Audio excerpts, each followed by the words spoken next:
Super Secret Space Mission. Written by Chris Lowry. Narrated by Sean Lyden. Copyright 2016 by Grand Ozarks Media, LLC. All rights reserved. No parts of this publication may be reproduced or transmitted in any form or by any means, electronic or mechanical, including photocopying, recording, or by any information storage and retrieval systems. Grand Ozarks Media, Orlando, Florida, 32707. Chapter 1. The Nevada sky stretched like a turquoise tent over the scrub-covered wasteland that looked like it belonged on another world. The horizon was distant, made surreal by shimmering heat lines playing like ghosts on the edge. A battered pickup truck puttered along a sand-covered road through the harsh landscape. Washington Carver held one lanky arm out of the open driver's side window as he tried to drive and read a folded-out map with one hand. The map bucked and whipped in the wind through the window. "Man, where the hell am I?" he asked the steering wheel. He peered over the edge of the map to watch the road, and it caught in the wind, attacking his face and making a dash out of the open window.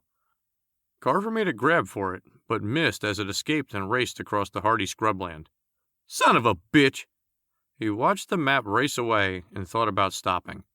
After a moment, he shrugged it off and kept driving. Jake Dawes peered out from underneath his straw cowboy hat and watched the empty road. He had his thumb stuck out in a classic hitchhiker's pose as the sputtering rumble of an engine echoed over the top of a rise. A smile creased his weathered young face as he spied Carver's truck. Carver noticed the hitchhiker on the side of the road and perked up. "What we got going on here? What? You want to ride? Hell no. I saw Deliverance. All you rednecks want to do is kill a brother. I ain't stopping." He waved as he passed Dawes. "Hello, Mr. Redneck. No, you don't get to kill me today," he muttered through a forced grin. He made it 100 yards further down the road before the back tire blew out on his truck. He hauled the wheel and pulled over to the side of the road, still muttering. "God damn it, what kind of luck is this?" He began searching the truck bed to pull out the jack and spare in the back. "He's going to come up here and offer to help and want me to give him a ride. Well, I'll tell you what, I ain't giving nobody a ride. I'm just going to have to tell him to get the fuck—" "You need any help?" asked Dawes, as he strutted up with his backpack. Carver glanced up with a fake grin plastered on his face. "Hey, man, how's it going? You got a flat?" Carver dragged the spare out of the truck bed and dropped the jack beside it on the asphalt. "No way, man. I'm just tired of driving on that tire. I thought I'd get out here in the heat and change it." "That's funny," chuckled Dawes. He grabbed the jack out of the dust without asking and began to set it up underneath the bumper. "I can get it," said Carver. "I don't mind." Carver nudged him off the jack handle and began doing it himself. "Well, I do. I can handle it all by myself, thank you."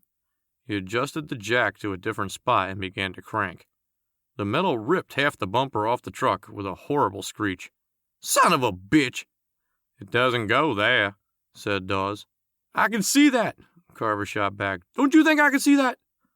Dawes took the jack from him and moved it back to a new place. He began to work the handle up and down, and the truck lifted off the ground. Carver slapped his hands away from the handle. "Man, give me that. You act like I don't know what I'm doing. I know how to change a tire. I know work. I am work." The sound of tires on sand cut through their conversation. They both looked up and watched as a flatbed truck topped the rise and coasted behind them. The back of the truck bed was full of redneck types. A bunch of bearded boys in overalls and straw hats glared at Carver as they rolled past. "Damn, man. Look like y'all ain't never seen a brother before," he called out. "Friends of yours?" Dawes pushed his hat back from his head. "I haven't had time to make friends." "Well, send out some sort of redneck vibe, a psychic code or something, and tell them to get the fuck on." Dawes put a hand on his forehead and reached out with the other aimed at the departing truck. He creased his brow in concentration. "What the fuck's wrong with you?" "I'm telling them you're a friend and leave us alone." "Man, pick up that tire. Come on now, you want to help?" The truck full of rednecks slid around the bed and out of sight. The desert sun was hot and relentless. Heat waves shimmered off the asphalt, and the two men beside the truck were soon bathed in sweat. They worked in quick, efficient silence, removing the lug nuts, wrestling the tire off the truck and replacing it with the spare. Dawes screwed the lug nuts on with his thick fingers, and Carver tightened them down with the tire iron. The sound of wheels on gravel made them look up. "Man, I ain't seen no one on this road all damn day, and that's 3 of you in 5 minutes. "Yeah," agreed Dawes. "Not the best road to hitch a ride." The blue pickup truck rolled into view. Dawes waved at 2 clean-cut military men in the front seat. The passenger nodded back. "Friends of yours?" Dawes asked Carver. "Hell no."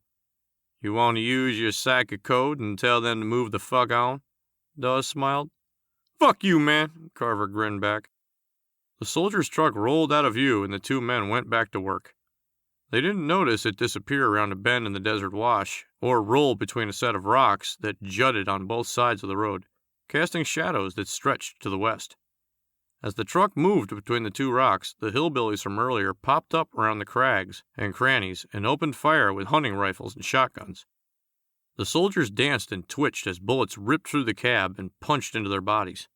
The truck kept on rolling off the side of the road and through the desert scrub as the driver's foot became wedged in the accelerator. Dawes glanced up at Carver as they heard the shots echo through the air. "Think they had a blowout too?" he asked. 20 blowouts?" Carver scoffed. He rushed through the last of the lug nuts, giving each one a quick, tight snug before he tossed the tire tool back into the truck bed and slung the flat in after it. Dawes watched him for a moment, and when they locked eyes, the silence was almost a solid thing. "You going to give me a ride now?" Dawes broke it. "Damn," Carver sighed. "Hell, now I guess I have to." He climbed into the driver's side door and leaned over to unlock the other for Dawes. At least he waited for the hitchhiker to settle in before he pulled out in a cloud of dust. Carver's truck eased around the bend and past the gaggle of hillbillies perched on the edge of the asphalt, peering after a cloud of dust that stained the horizon. They stopped watching the dust and turned as one to stare with open mouths as Carver slowed down. He stuck his head out of the window. "Hey, y'all! Where are all the white women at?" he screamed.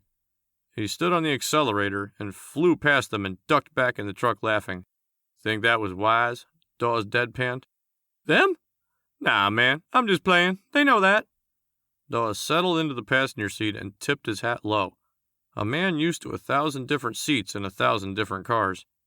He put one dusty boot up on the dash so he could rest his arm across his leg. "Why don't you just make yourself at home?" Carver said. "Don't mind if I do." "Just don't go get them damn redneck cooties all over my fine leather," Carver continued as he dusted imaginary motes off the well-worn cloth seats, covered with holes so the cushion showed through in several spots. "You're the boss." They drove in silence. It began to stretch and take on a life of its own. The noise of the wheels on the road and the wind roaring through the windows. The silence was too much for Carver. If he was alone, he'd sing to the radio, but he wasn't about to sing with this cowboy in the car. The damn fool probably only liked country music, and while Carver did too, he wasn't about to give the man some pleasure for his ears. Not on the radio, and not with his golden voice. Besides, he liked R&B too. The classics, not any of that new shit where the guys were whining for the booty all the time. No, sir, Carver liked it old school, where a man pretty much told the woman how it was going to be. "Baby, I'm going to give it to you good, and you're going to like it, 'cause when I get that feeling, I need some healing." He stopped as he started to hum the song. Damn it, he had to watch it. Next thing you know, he'd be belting out some Otis, and this damn redneck crack had probably never heard a word from Otis.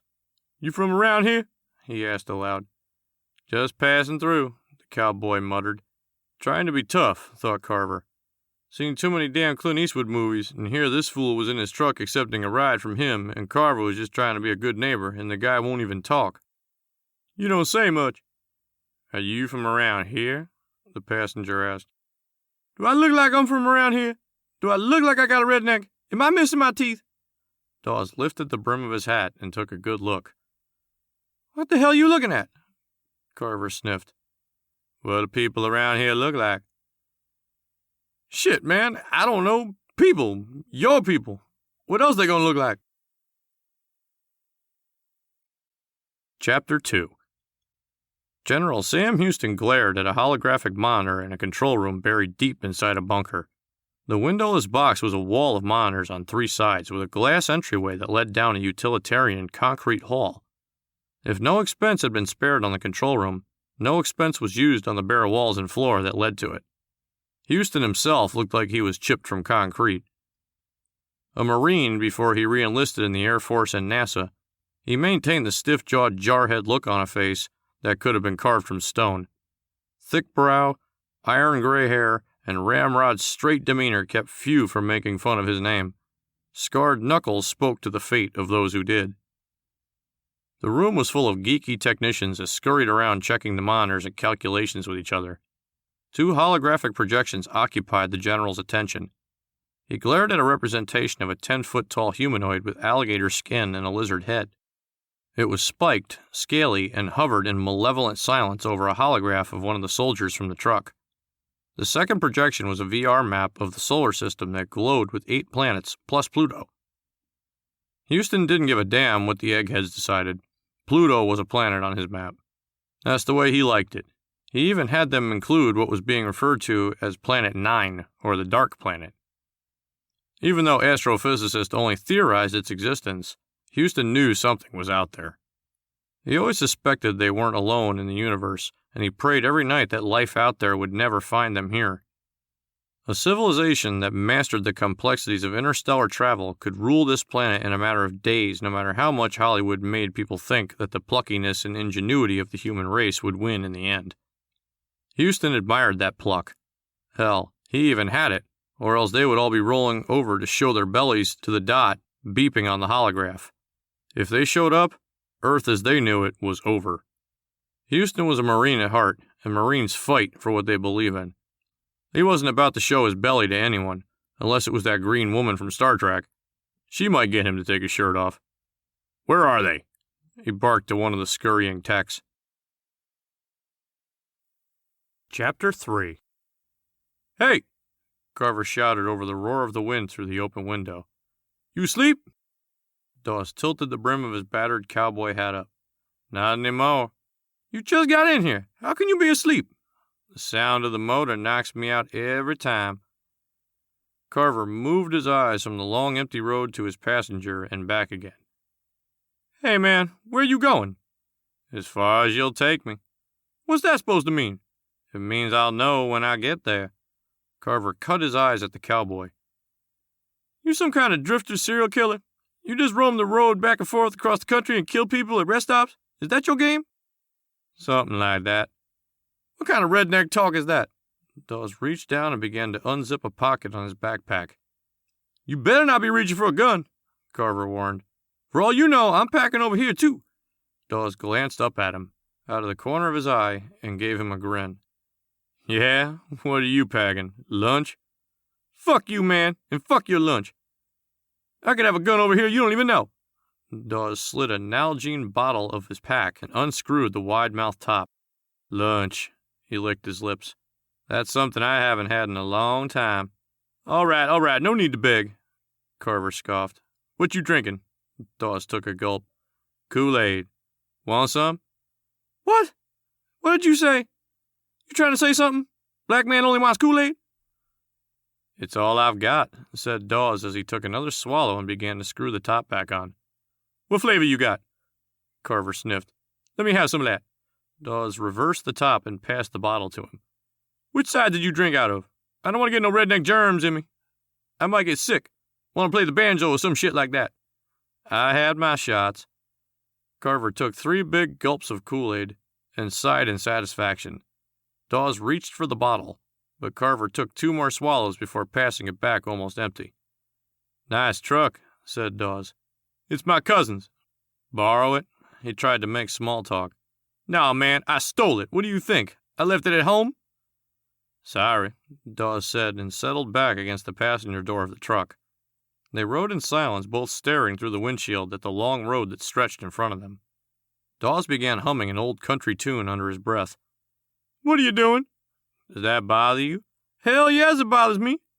You are a guest in my truck." "Your cousin's truck." "Don't tell me whose damn truck it is. I know who the truck belongs to. I'm saying it's mine right now. I'm driving. There ain't no room for no redneck music."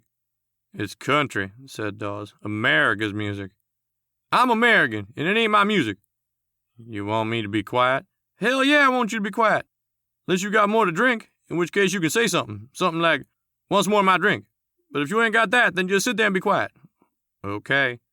In my truck. They covered another mile in silence. Maybe we could listen to the radio. It's busted, growled Carver. Dawes slid across the seat and began examining the radio in the dash.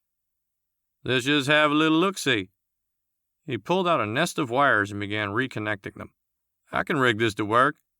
He ducked down below the dash and began connecting and moving wires around. You're an expert on my radio now? Your cousin's radio. I heard that. Who's driving this truck? The radio crackled to life in a burst of static. Dawes rolled up into the seat and leaned back in content satisfaction. Maybe this would earn him some brownie points, or at least a trade for the ride. The static cleared to the sound of an old country song. Possum talking about hanging a wreath upon a door. Magic, said Dawes. That ain't fixed, Carver shouted. He reached up with long fingers and slowly spun the dial. It landed on one country song after the other. We don't have to listen to the radio, Dawes said in his most diplomatic voice. Can you fix the CD player? Dawes ducked back under the dash to see what he could do. Chapter 4. A lizard sat on a rock, basking in the sun as it blazed down over a desert sky. The rock began vibrating and sent the scared reptile scurrying for cover as the truck threw up a tail of dust as it drove past, rap music shaking the windows. Carver kept one hand loosely on the wheel as he danced and shimmied inside the cab. He missed a sign for the turn and kept rolling up the road in the desert, reminding the lonely cactus that he loved it when they called him Big Papa. I think we missed the turn. Carver glanced back over his shoulder. Shit, man, my cousin's going to kill me. What? I said my cousin is going to kill me, he screamed over the radio. I can't hear you. Carver yanked the radio dial down and bathed them in silence except for the ringing in their ears. If I don't get this truck back on time, my cousin is going to kill me. If you hadn't fixed the damn radio, he muttered as he searched for a spot to turn around on the narrow road.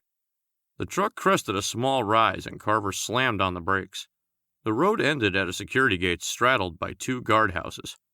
A 12-foot razor-topped fence led into the desert from the guardhouses in both directions. They couldn't see where the barrier ended. What the hell is going on up here? Two armed soldiers aimed their rifles at the truck. A captain stepped out of the guard shack on the left, put his hand on his weapon, and approached the truck as the soldiers spread out to back him up. I don't like the way this looks, whispered Dawes. You? Carver said out of the side of his mouth.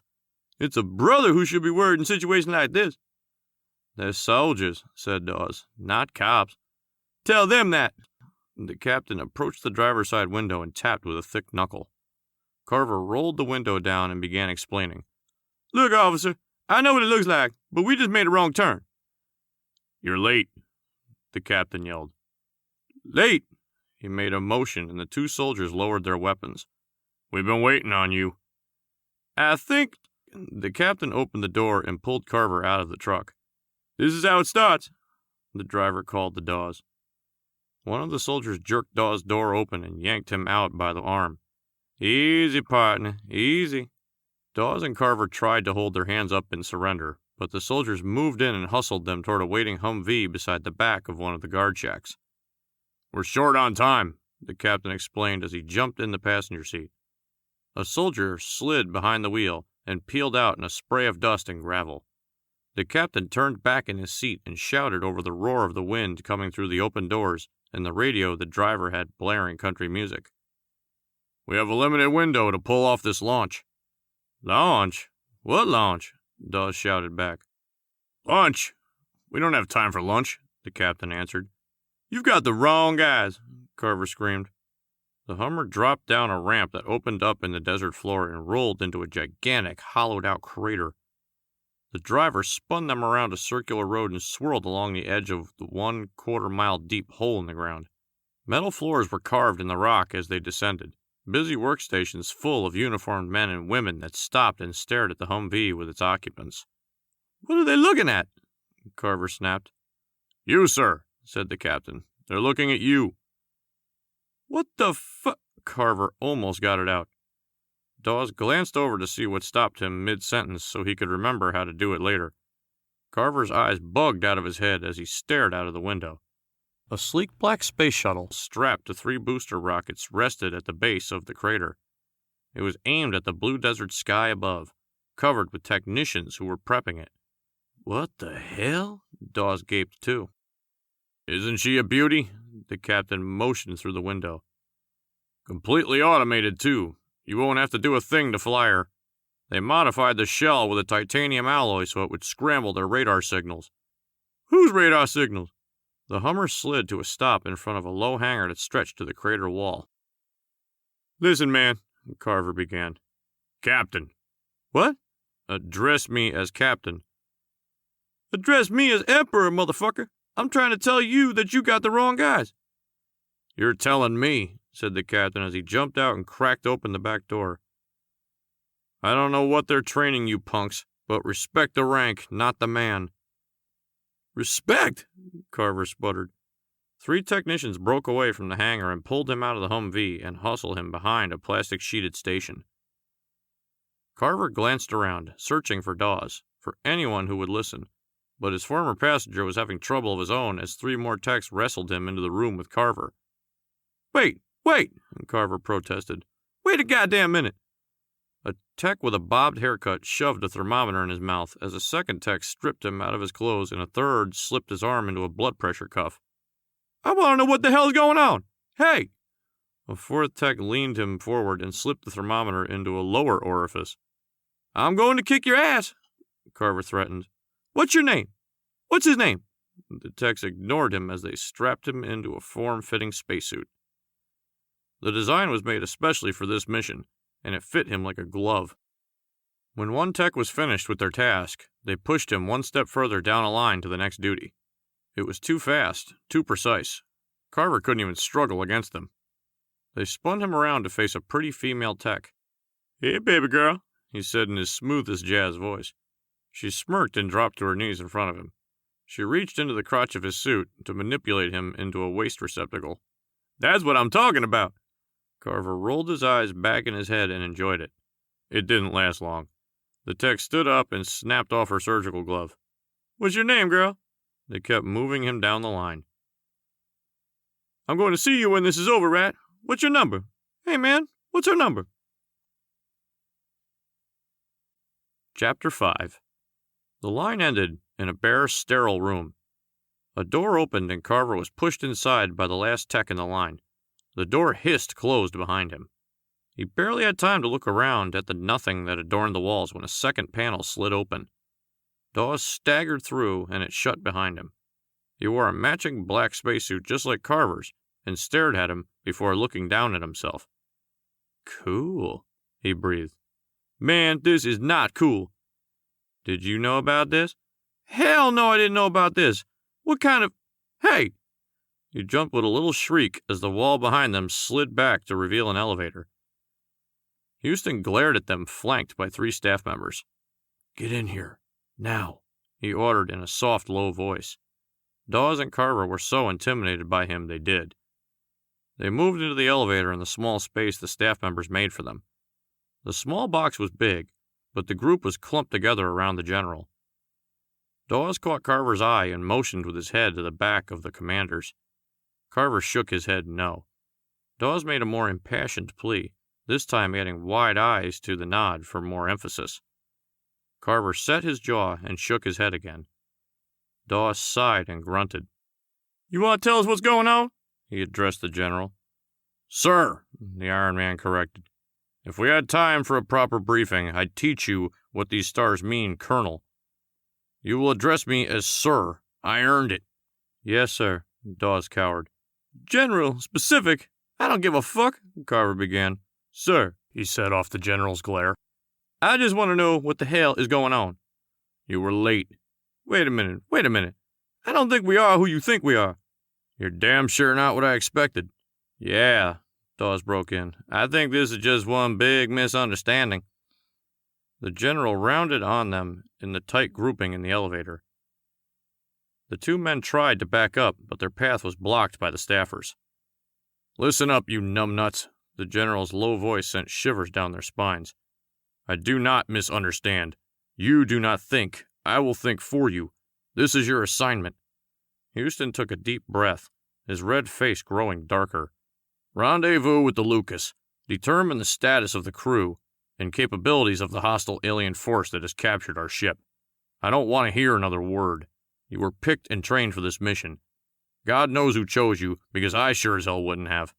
But it's too late to go begging for replacements. You're soldiers. Follow your goddamn orders and do your duty." The elevator stopped and the doors whooshed open to reveal the gaping doorway of the ebony shuttle and a gangplank populated with more techs. "But General," Dawes squeaked.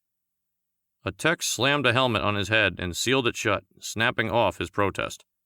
They moved Carver and Dawes along the gangplank and into the shuttle, where they strapped them into thick cushioned seats. The two men tried to protest, but their radios weren't turned on in their helmets, and there were too many techs strapping them down. When they finished, the techs made a beeline for the door. One offered a departing thumbs up to the duo. Carver showed him a gloved middle finger. The door shut with a loud bang and the hiss of pressurized cabin. The lock on the door spun shut. Dawes glanced over at Carver. The man was screaming at him through the helmet, but no sound escaped. Just the motion of his mouth and a fine spray of spittle across his faceplate. The radio clicked on in both of their headsets. "You'll be out of radio contact once you launch," said General Houston. "This is a stealth mission. We don't want any transmissions intercepted. There are briefs in the computer. Review and delete them. Godspeed, gentlemen. You're going to need it." The radio clicked off. Carver shouted in his helmet, but no one could hear his screams. The countdown began in their headset. Carver tried to move his arms to the panel in front of him as he searched for an abort button. Chapter 6.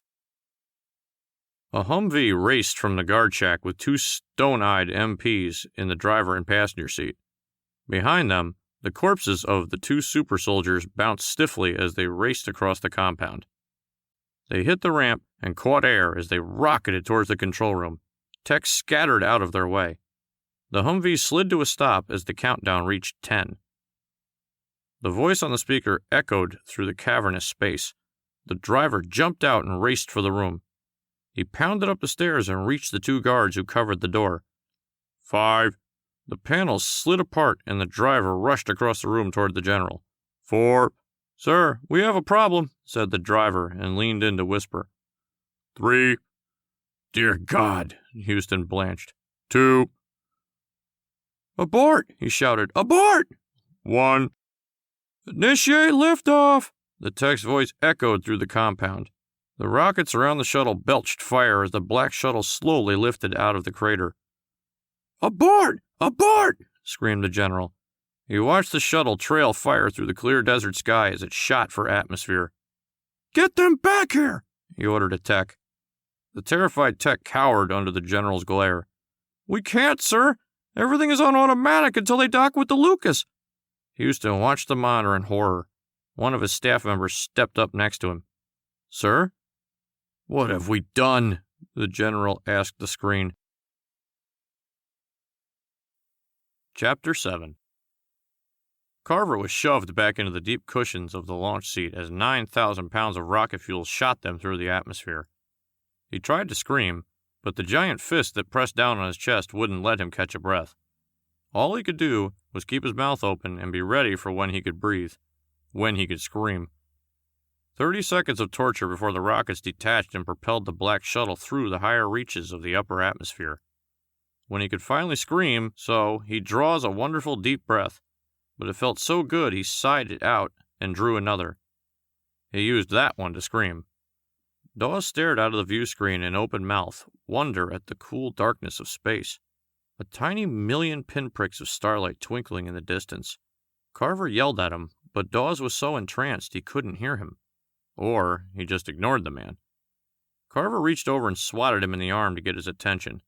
Dawes finally turned to look at him. Carver's mouth moved behind the clear surface of the glass, but no sound came out. He glanced around the heads-up display in his helmet. The blinking lights on the left pretty easy to make out. One was shaped like a microphone, so he worked out how to key it. "What?" Carver's mouth kept moving. Still no sound. "Cue your microphone," the cowboy told him. No luck.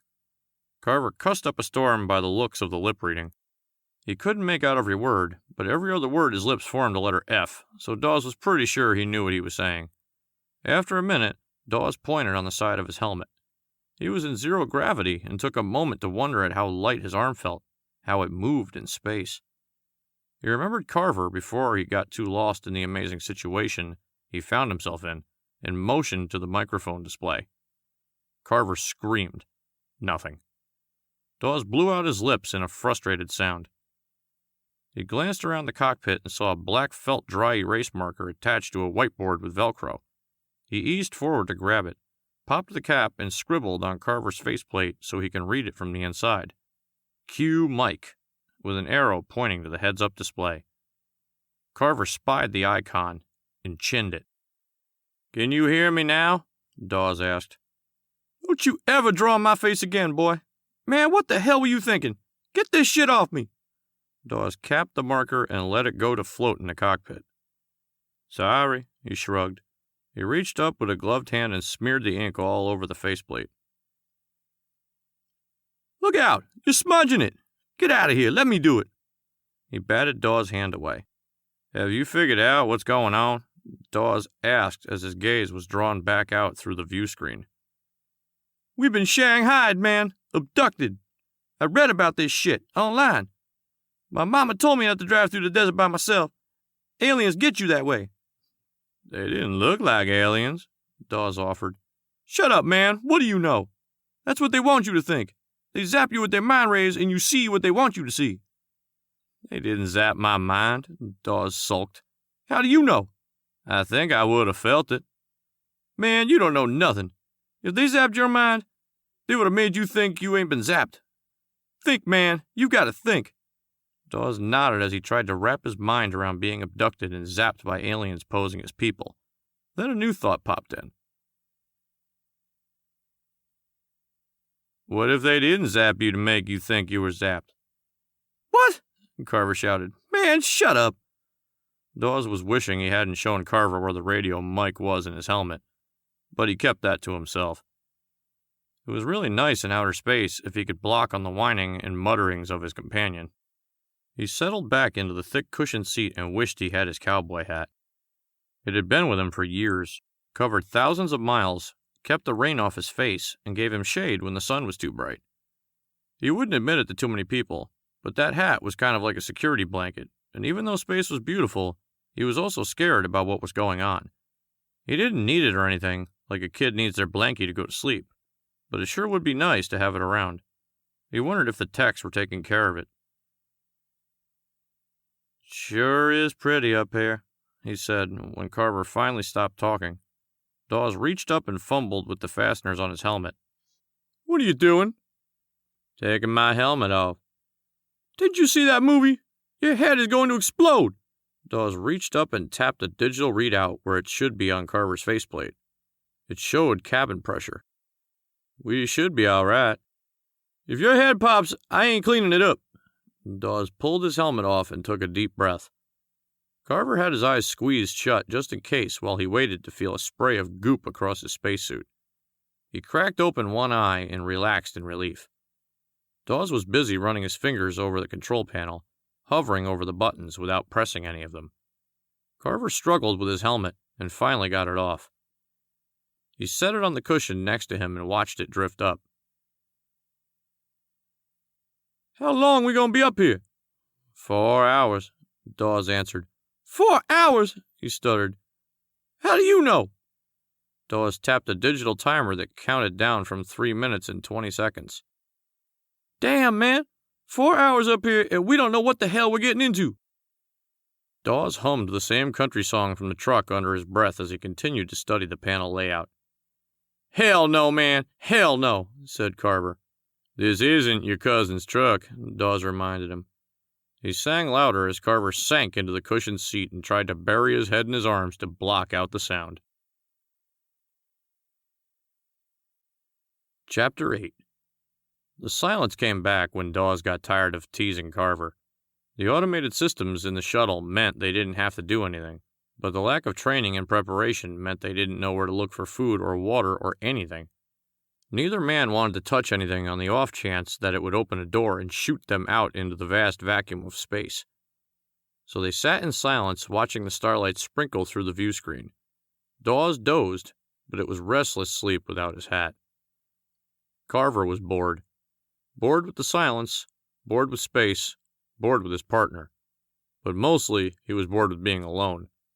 He knew he liked to talk a lot. He grew up with a daddy that didn't let him talk much, and for a smart-mouthed boy, that was an oppression he couldn't wait to escape. When he finally hit 18, he moved in with his cousin, started talking, and rarely shut up since. Folks just had to deal with it. Was his philosophy. If the good Lord didn't want people to talk, he wouldn't have made voice boxes and speech. "Where did you grow up?" he asked Dawes when the silence became too much. "Dallas." "Redneck," he said. "I should have been a cowboy," Dawes offered. "You?" said Carver. "Straight out of Compton." "I can tell by our accent." "You ever heard of Bad Leroy Brown?" "From a song about Chicago?" Carver put his feet up on the panel and settled back into the cushion, all confidence and cockiness. "I kicked his ass," he bragged. "No bullshit." "That's why you picked your feet up? Because it's getting deep in here?" "You don't believe me? Hell, I was the baddest ass in my hood. Did y'all ever play King of the Hill growing up?" "On every pile of dirt we could find." "I did too, once. I stood on top of that hill and used my 9 on anyone that tried to knock me down. I'm that crazy. I must have killed about 13, maybe 15 people." "That many?" 15, Carver grinned. 15, maybe more. "Sounds like you're a tough hombre." "You have no idea," Carver agreed. "I'm the baddest man in the whole damn town." "Then you can be in charge." "Yeah, in charge," said Carver. "Wait, what? Hold on, in charge of what?" "A tough guy like you should be able to handle this mission. You're the boss." Dawes turned his head away and settled back into his doze. "Damn right I'm the boss," Carver nodded. He wasn't quite sure what that meant up here, but he liked the way it sounded. Chapter 9. Space was beautiful and cold and deadly and boring. Dawes finally got tired of staring through the window at the twinkling stars. Mostly, he was tired of Carver fidgeting in the seat next to him, sighing every 30 seconds in long, loud huffs that made sleep impossible. "Damn, man, there ain't nothing to do in here." "Go for a walk," suggested Dawes. "Let me get my helmet first." "Ha ha, very funny," Carver said. "What if I opened the door and died?" "I could get some sleep." "That ain't right, man. I haven't wished you dead." "Sorry." "Yet." Dawes adjusted in the cushion so he could see the panel and Carver from the corner of his eyes. "We could read the briefs." "I'm wearing boxers," said Carver. "They took mine off." "Nah, man, I'm just playing with you. Damn, ain't you got a sense of humor?" "Briefs on the computer," Dawes said, ignoring him. "We could try to figure out what's going on." "I know what's going on. We're sitting on our asses going who knows where, and there ain't nothing to do." Dawes reached up, clicked on a button. A monitor slid up out of the panel and lit up with blocks of text. "Is that them?" "I think so." "They ain't got no pictures." Dawes scrolled through the thick blocks of tiny text. "Just words." Carver made a disgusted sound. "You read them. That's what the boss says." He kicked back in the seat again. "I ain't never been too good at reading. I can do it," he said. "I just don't like it." "I believe you." "I don't give a damn if you believe me or not. My thing was track. I could run like the wind. All state 3 years in a row. I could have gone to the Olympics." "Why didn't you?" "Man, did you run in school?" "Depending on who was chasing me." "Football, right? You rednecks love football. Like it's the only sport out there." "Football, wrestling, chicken." "You wrestled chickens?" "Only when I caught them. They were running from the track team." "Man, shut up. What kind of wrestling? Like Hulk Hogan and The Rock?" "Real wrestling, like the Olympics." "Two guys covered in grease rolling around on the floor?" "Yeah, but we had nicknames, though," said Dawes. "What was your wrestling name? Mr. Sleeps-A-Lot?" They couldn't fit that on my jersey, said Dawes. I was Dawes, number 27. He looked down at his chest. Or 72. I took a few hits in practice. Carver watched him for a minute to see if he was kidding. Dawes gave him a half grin to let him know he was. Man, you so crazy. Chapter 10. Carver rustled in his seat and edged forward so he could access the control panel too. Don't touch that, Dawes warned. I ain't touching it. I can see your fingers on the keys. My hands are over the keys, Carver explained. I wasn't touching them, though. Just stop doing it, Dawes said. Stop what? This? Carver waved his and over the board and pretended to mash a couple of keys. Don't mess it up. Man, I was just playing with you. I wasn't going to fuck it up. Miniature rockets on the front of the ship lit up with long blasts of flame that throw them against their restraints. Carver's fingers jammed into the keyboard, lighting up several buttons. He jerked his hand back like he had touched something hot and stared over at Dawes with wide eyes as the monitor and control panel flickered into darkness. What did you do? Dawes breathed. That wasn't my fault, man, Carver said quickly. The damn rockets kicked on. Dawes tapped the keyboard in a futile gesture, more hope than anything. Damn it, he sighed. Look, man, you just got to relax, Carver began speaking quickly. My Andy's got a computer that does this shit all the time. Here, let me look at it.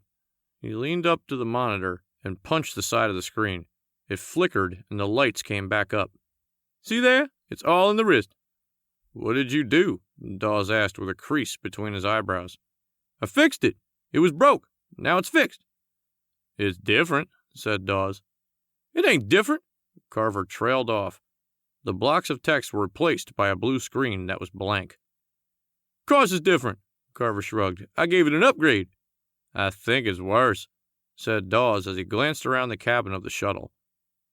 The darkness was deeper as exterior lights on the black shuttle winked out. Man, what do you know? You know anything about computers? Are you a geek? No, stuttered Dawes, still worried about the dimming lights in the cabin making it as dark as the exterior.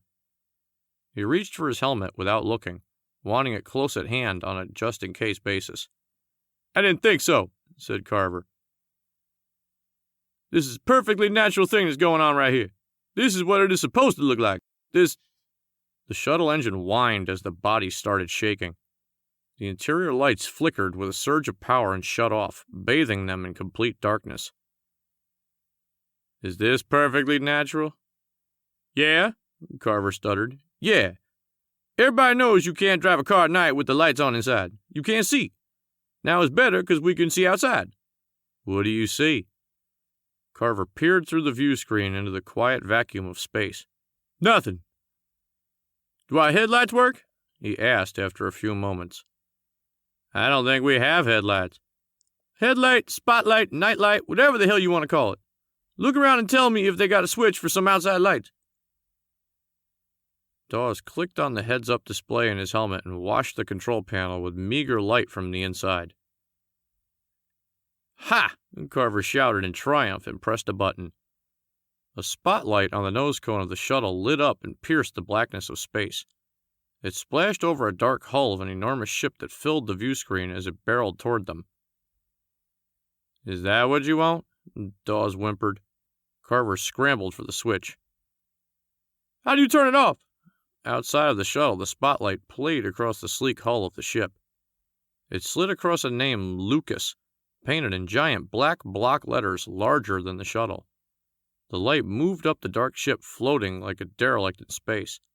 It was lean and symmetrical, a triumph in engineering, except something that looked off about it. Something other than the lifeless hulk sitting against a starscape backdrop. The light touched on a structure on the stern. An alien vessel latched onto the Lucas like a parasite. Dawes and Carver watched the ship in fear, and a mixture of wonder as it closed in on them. Or they closed in on it. They weren't sure. I think this is where we're supposed to be, said Dawes. I think we need to get out of here. Carver gulped. Dawes tapped on the keyboard. I can't.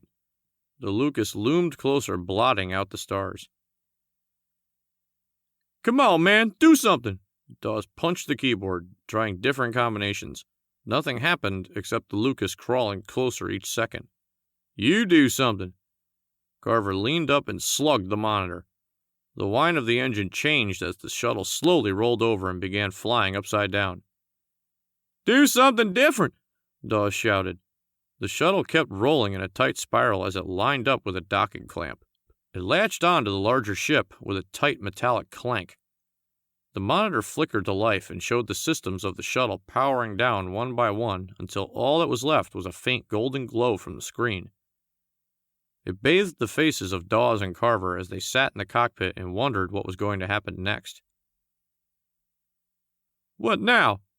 The locking mechanism on the hatchway rolled open and unlocked as the doorway folded open and up into a dark corridor on the ship. Dawes unstrapped from the seat and pushed his way toward the hatch. Carver followed him, muttering as they lined up on either side of the opening and peered through into the darkness. I ain't going in there. Yeah, said Dawes. Good idea. It's probably safer in here. But the darkness beckoned. Dawes took a tentative step over the threshold. Nothing happened. He didn't explode. Nothing jumped out of the darkness to grab him. Curiosity won out, and he leaned to take the next step out.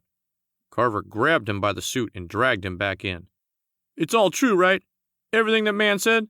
I didn't believe him at first. I thought he was full of shit.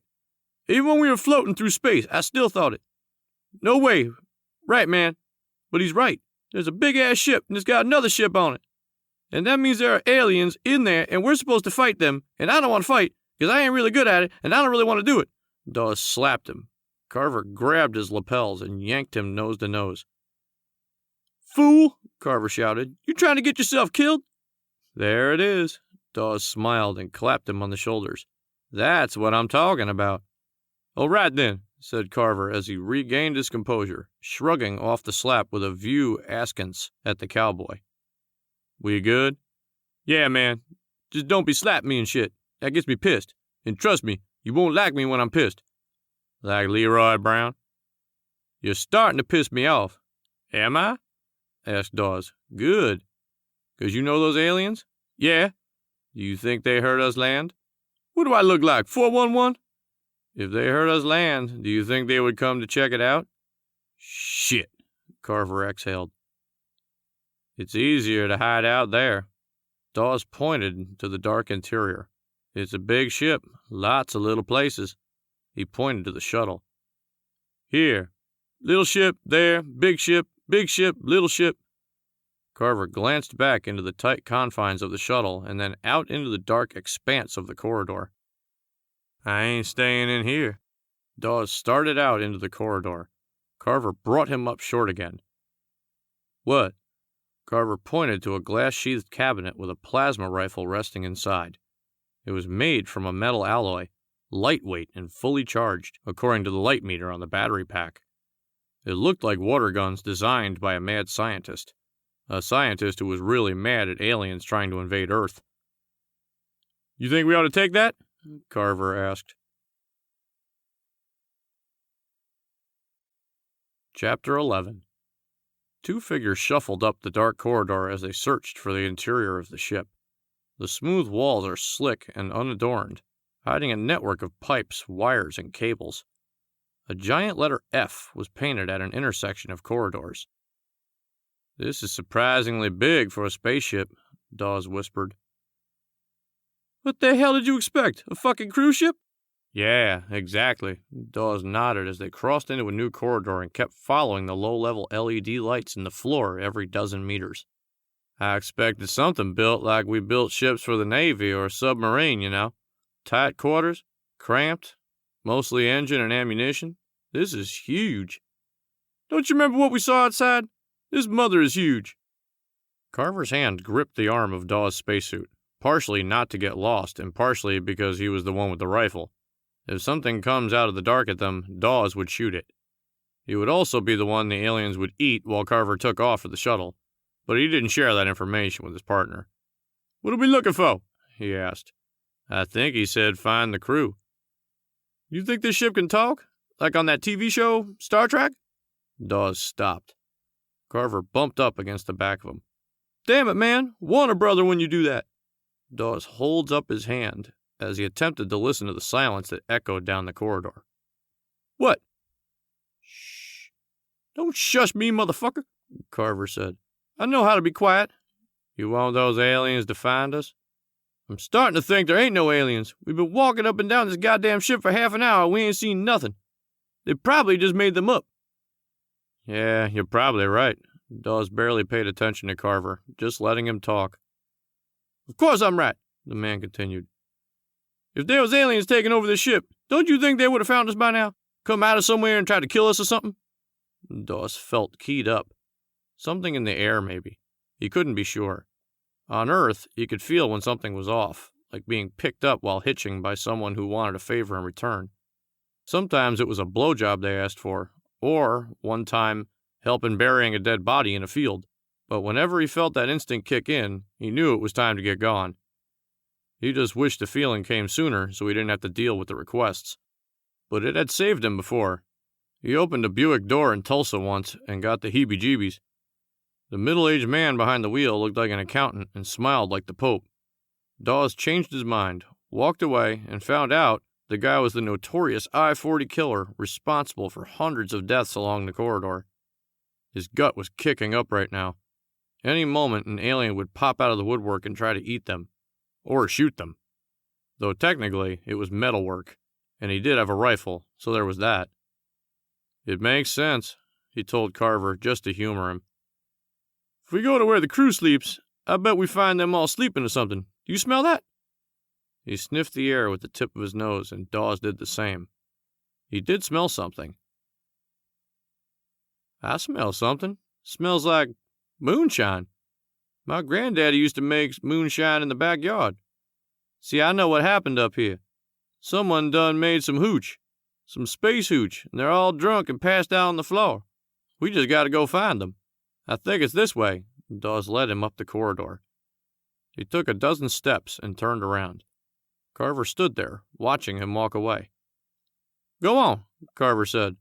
I'm right behind you. Don't be scared. Dawes took a few more steps and looked back. Carver was still standing there.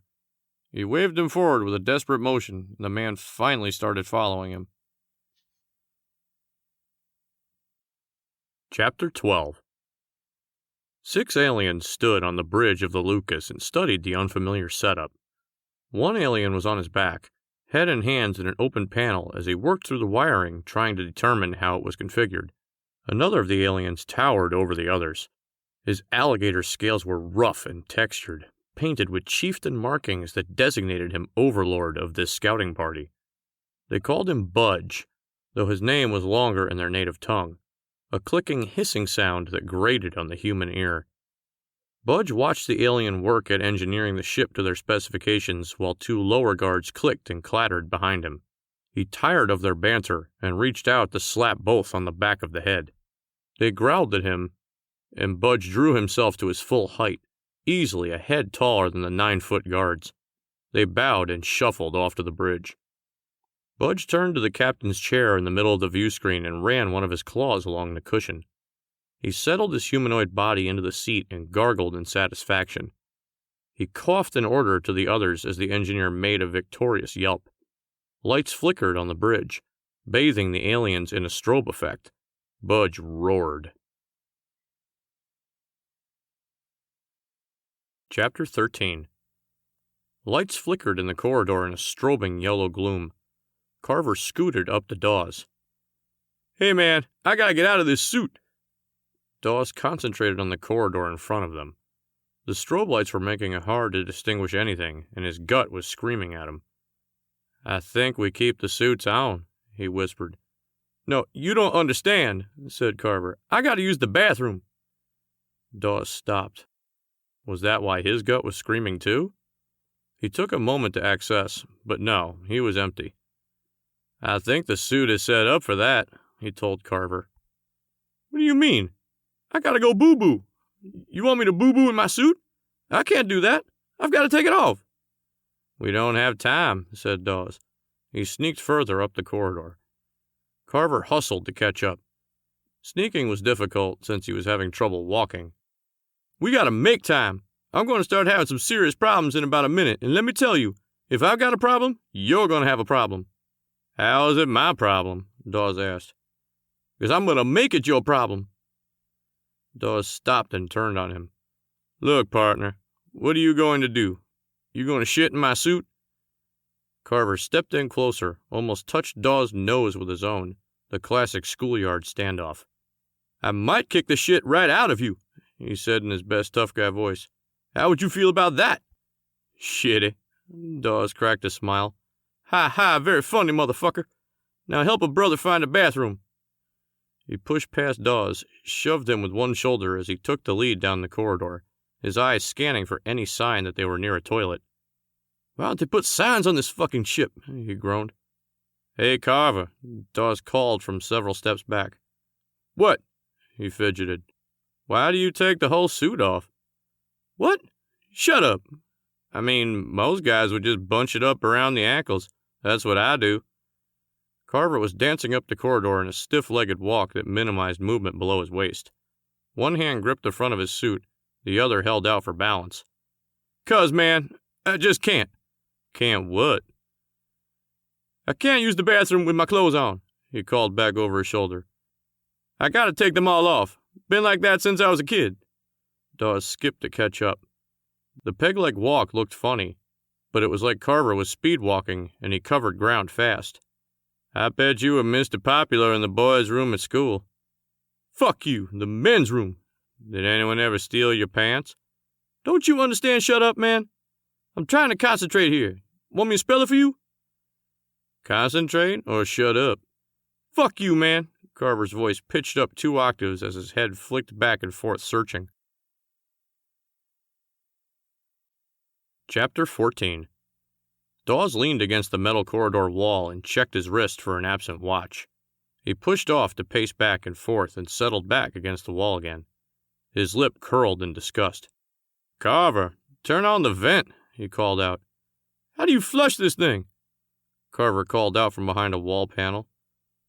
"Press the button." An alarm blared through the hallway, the klaxon sound ringing in their ears as Carver fell out of the small stall in the wall, tugging his suit back on. Swirling red lights twirled in the ceiling. "What button did you press?" Dawes screamed as he jogged with his rifle. Carver bounced to keep up and get dressed at the same time. "Man, I didn't press nothing. You probably set it off leaning against something." "I wasn't the one pressing things." "Are you sure that was a toilet, man?" Carver asked with wide eyes. "I mean, on the ship, you know, and it didn't look like a normal toilet. What if I took a boo-boo in the captain's sink or something?" Carver and Dawes rushed down the long corridor under the red lights. "If you didn't press nothing, and I didn't press nothing, then something's done set these alarms off." "Wait a minute." Dawes drew them up shy of an intersection and slowed them to a sneaky crawl. "Are you telling me you just left it in the bowl?" "Oh, shit," said Carver. "Yeah," Dawes agreed. "Your shit, in a bowl, for someone else to clean up. I really hate guys like you." Carver froze and pointed up the corridor. Dawes followed his outstretched finger and spied the 2 alien guards standing at the intersection. One raised his arm and pointed back. They looked as shocked as Carver. "Shit," said Dawes. "That's what I said," Carver agreed. The 9-foot aliens with lizard heads and alligator skin bolted toward Carver and Dawes.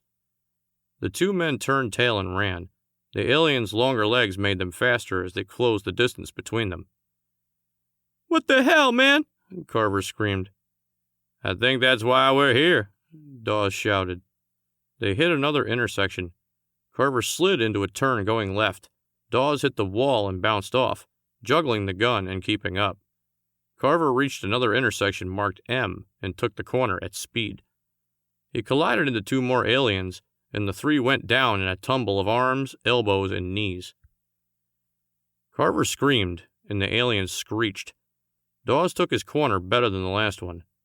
He scooped up Carver by the arm and dragged him free of the scrum. One of the aliens latched onto his ankle with a clawed iron-like grip. Carver screamed. "Oh, shit! He's got me! Help! He's got me!" Dawes kicked the alien in the face. It opened its snout and snapped at his foot with razor-sharp teeth. The second alien extracted himself from the pile and pushed himself up the wall to his full 9 feet. Dawes reversed the grip on the rifle and swung it like a golf club into the downed alien's head. Something cracked, and it let go. The two men ran further down the corridor as the first 2 aliens came around the corner and tripped over their broken and bleeding comrade. They went down in a heap. "Shoot them! You got a gun? Shoot them motherfuckers!" Carver screamed in a breathless shout. "We have to find a place to hide." "Hide, hell! Shoot them!" They ran past a small, narrow cargo door jammed open with the edge of a box. Dawes slid to a stop, falling on his bottom, and Carver kept going. "Carver!" he shouted, and crab-crawled through the door. Carver dove in beside him, and they cowered near the back as 3 sets of alien legs ran past their hiding spot. "Somebody want to tell me what the hell this is all about?" Carver whispered. "I don't know." "What do you mean you don't know? You read the damn briefs." "I didn't read the briefs." "You didn't read the briefs?" "No, I didn't," Dawes confessed. "It was boring. There were a lot of big words and lots of technical stuff." "I told you to read the briefs," Carver chastised. "I bet you wish like hell you would have read some of that technical stuff now." "Yeah, I do." "Next time you say you're going to read the briefs, you better damn well read them. I swear to God, you rednecks must be the dumbest." "I'm sorry, all right." "Sorry? Sorry? Sorry don't get us out of this shit now, does it?" "Give me a minute to think." He put his head between his hands as if he could squeeze a thought through. "What?" Carver interrupted. "What you gonna think up? You're gonna just all of a sudden know something? What do you call it? Technical? Do you even know how to use the gun?" "I know how to shoot," Dawes growled. "Then why didn't you shoot those alien motherfuckers?" "I told you to shoot them. I told you to read the briefs, but no. You don't read the briefs. I tell you to shoot them aliens, but no, you don't shoot the aliens. Give me that damn gun." Dawes gripped the gun to his chest. "You're not getting this gun." "Boy, you better give me that gun." Carver made a grab for the rifle. Dawes jerked it out of his reach. They bumped together as they wrestled for possession of the weapon. They spun out of the small cargo hold and into the corridor. Carver got on top and wrested the gun away from Dawes. "Fight me? You don't fight me. I am king of the hill." Dawes bucked him off and rolled over to grab the gun. They both froze as they noticed the 3 alien guards standing in the corridor watching them. "You take the gun," said Carver. Tried to give the rifle back. "No, you hang on to it." He shoved the rifle back toward him. It fell between them, landing on the floor in a loud metal rattle. Carver and Dawes exchanged glances and looked over toward the aliens. Their lizard lips split in what could universally be known as evil grins. Dawes ran up the corridor, his footsteps slapping on the metal at a sprinter's pace. Carver caught up and passed him. "If you ain't gonna run, get out of the way." They tore down the corridor, chased by a trio of 9-foot-tall monsters. Chapter 15. Carver listened to the sucking splat sound the alien's feet made on the metal floor and glanced over his shoulder. Just behind Dawes' panicked face, the 3 monsters were gaining on them. Their longer legs and stride was just too fast. They were going to catch up in just a few seconds. Maybe he'd gain some ground while they ate Dawes, he thought. But the stitch starting in his side was going to slow him down. The cramp tried to seize up and steal his breath, but he fought through it with pure adrenaline. He didn't want his mama's boy to be dinner for some freaky lizard-looking people. "Carver!" Dawes screamed. That's it. They got him. He sucked in a breath, ready to surge ahead while the aliens were distracted. "Here!" Dawes shouted again. Carver turned and saw him dive headfirst through an access panel in the wall he had just run past. He tried to stop, slid down on his ass, and scrambled back for the hole in the wall. He made it through just as the lead alien made a swipe for his leg. He danced back from the opening. "Ha ha!" he shouted in triumph. The alien wedged its shoulder through the hole and began wiggling through. "This way!" Dawes shouted from further ahead. Carver ran after him into a small storage utility room. Dawes played with the buttons next to the door, and it slid open into another corridor. "They're coming!" Carver watched the lead alien struggle halfway through the access panel. Dawes slammed a fist against the button and whisked the door closed. He started running down the corridor. "Where are you going?" Carver fell in behind him. "I don't know," Dawes called back. The corridor ended at a metal door with a keypad next to it. "Where does this go?" "I don't know." "You don't know where we're going? You don't know what this is? What the hell, man? What do you know?" A hissing roar filled the corridor behind them. "I know they're coming." Dawes began playing with the keypad. "They're coming, man!" Carver screamed into his ear. "Give me a minute." He tried to concentrate. There was a code taped in marker next to the door, and he dried off the tips of his fingers to key it in. "In 1 minute, we're going to be up our ass in alien lizards." Dawes tapped the last key and hit the pound sign. Nothing happened. "You fucked it up." "I did it right," said Dawes. "Do it again." "That's not it." Dawes studied the numbers in the keypad again. "Man, move out of the way." Carver shoved him in front of the door. He keyed in the sequence, and again nothing happened. The roar sounded closer this time, the sucking sound of footsteps growing louder. Carver punched the keypad. The door eclipsed open, and both men stared at a plasma rifle aimed at their faces. "Shit!" Carver muttered. "Whoa, whoa!" Dawes held up both hands. "We're friendlies." "Move!" a female voice commanded. Dawes stepped out of the way as she aimed the rifle down the corridor and sent 2 plasma bolts into the shadows. The aliens hissed, but the footsteps stopped as they tried to figure out their next approach. The plasma barrel dropped along with Carver and Dawes' mouths. Chief Rachel Smith wore a black spacesuit just like the ones they had on, just with more wear and a few charred pieces. She was buff and beautiful, with eyes that studied them like a scientist studying bugs. Rachel reached out and grabbed Dawes. "Get in here if you want to live." Carver hopped over the edge of the doorway with them. She reached up and keyed in a code to close the door. The last thing they saw, as the iris shut, was the 3 aliens making a mad dash around the corner toward where they were. Chapter 16. Rachel glared at the 2 men as the barrel of her rifle danced between them. They were human, yes, but why were they on her ship? The uniforms told them they were a rescue party, or at least part of one, but where were the weapons? She knew the aliens, the licks, she called them, were tough and vicious, and fast, so maybe they had weapons and were getting away from an ambush. That had to be it. Except they didn't look like soldiers. They didn't act like soldiers. Carver fell into a strut and eased closer to her. "Damn, baby girl," he said as his eyes slid up and down her body. "What's your name?" "Shut up," she growled. "All right now, you know a brother loves a woman in charge. You know what I'm saying?" He rubbed his thumb across his nose and licked his lips. "Who are you?" She ignored Carver and directed her inquiry at Dawes. "Are you SNR?" "You can call me whatever you want, girl. Whatever. What do I call you?" Dawes reached out and grabbed Carver's elbow, drew him back against the wall. The woman was looking a little itchy with the trigger finger, and even though he had never seen what a plasma bolt could do to a body, he was sure it wasn't pretty. She looked frazzled, like she hadn't slept in days, and the scorch marks on her suit looked like they covered some nasty burns. "What's an S&R?" he asked. "Search and rescue?" she sighed. "Damn it." "No, girl." Carver stepped back into her personal space. "That's what we are. We're here to save you. I am your Black Knight in shining armor." He dusted off his grimy, sweat-stained spacesuit and stood with his chest out and head back for her to admire. She didn't. "We sent an SOS and they sent you?" "What's wrong with me?" Carver asked. "We aren't the search and rescue team," Dawes said. "I'm Dawes. This is Carver." Carver reached out for her hand and pulled it to his lips. "Washington Carver, at your service." She jerked it away from him. "What kind of idiots are they letting in the Space Corp now?" "Hold up," Carver said. "First, I ain't no idiot. Second, what the hell is Space Corp?"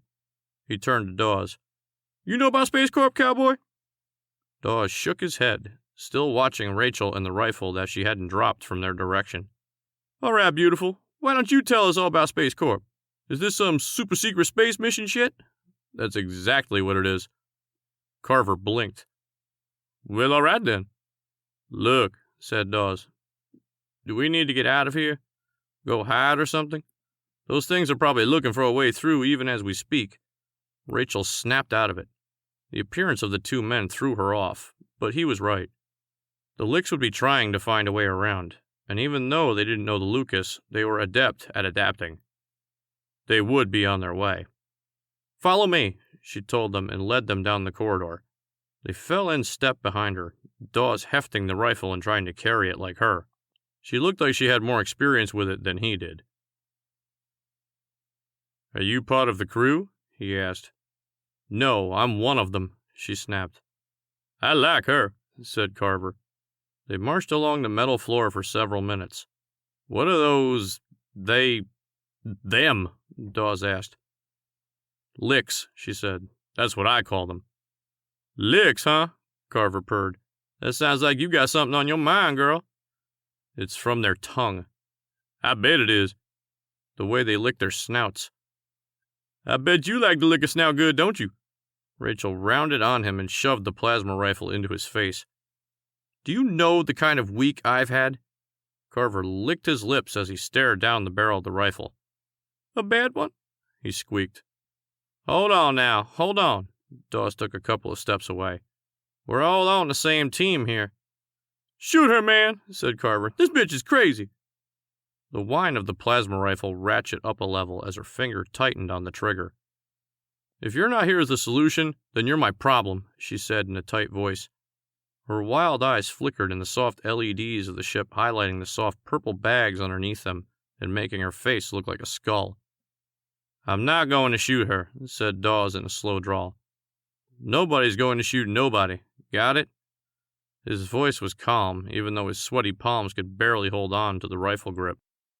"Licks, huh?" He tried to get her focus on him. "They look like lizard alligators. I would have gone with lizargators or alizards, but licks is good.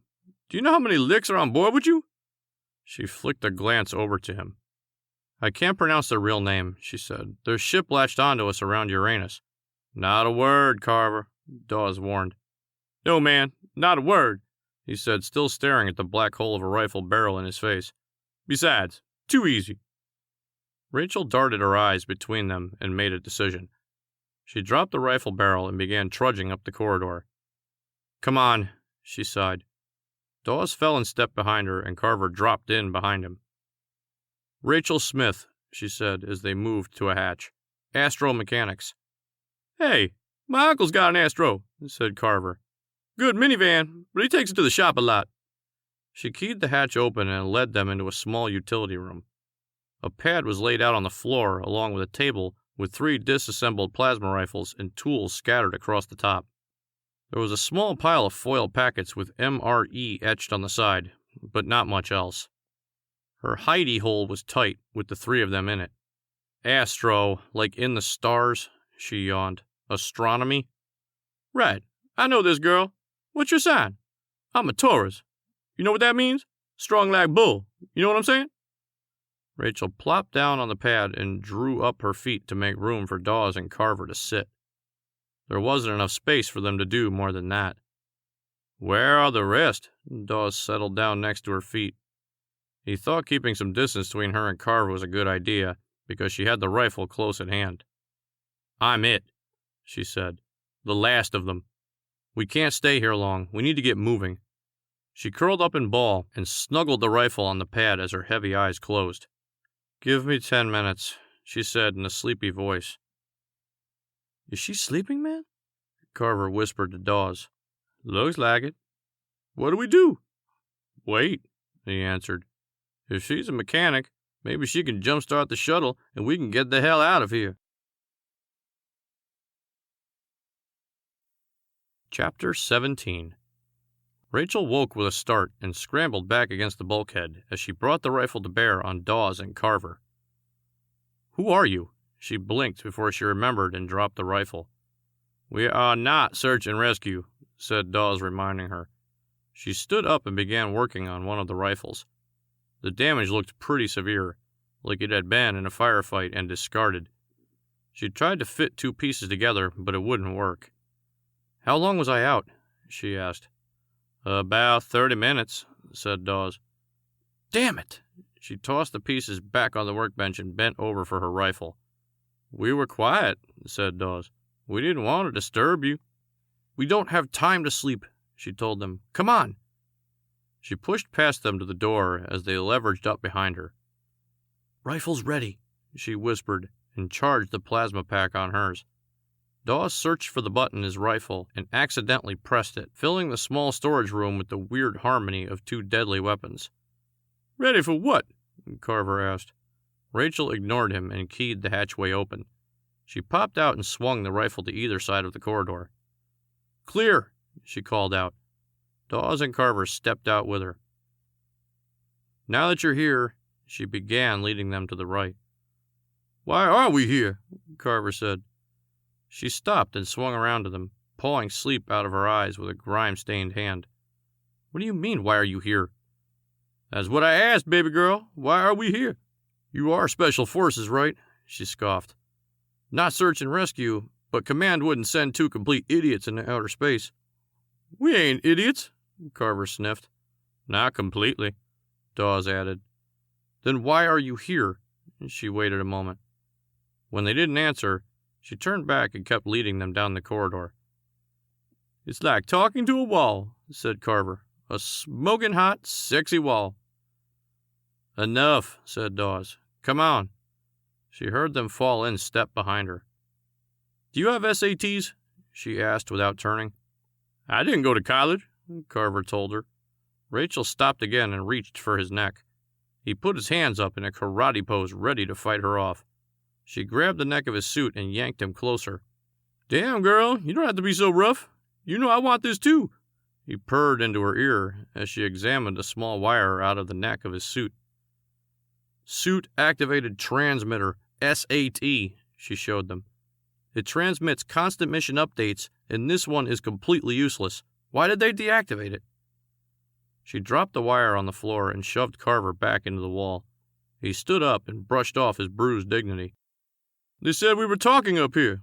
They don't want no, transmissions being overheard." Rachel nodded as she put the pieces together in her head. "Of course. If they heard you transmitting, they would know you were on board. You were supposed to come in silent, effect a rescue, and disable the ship.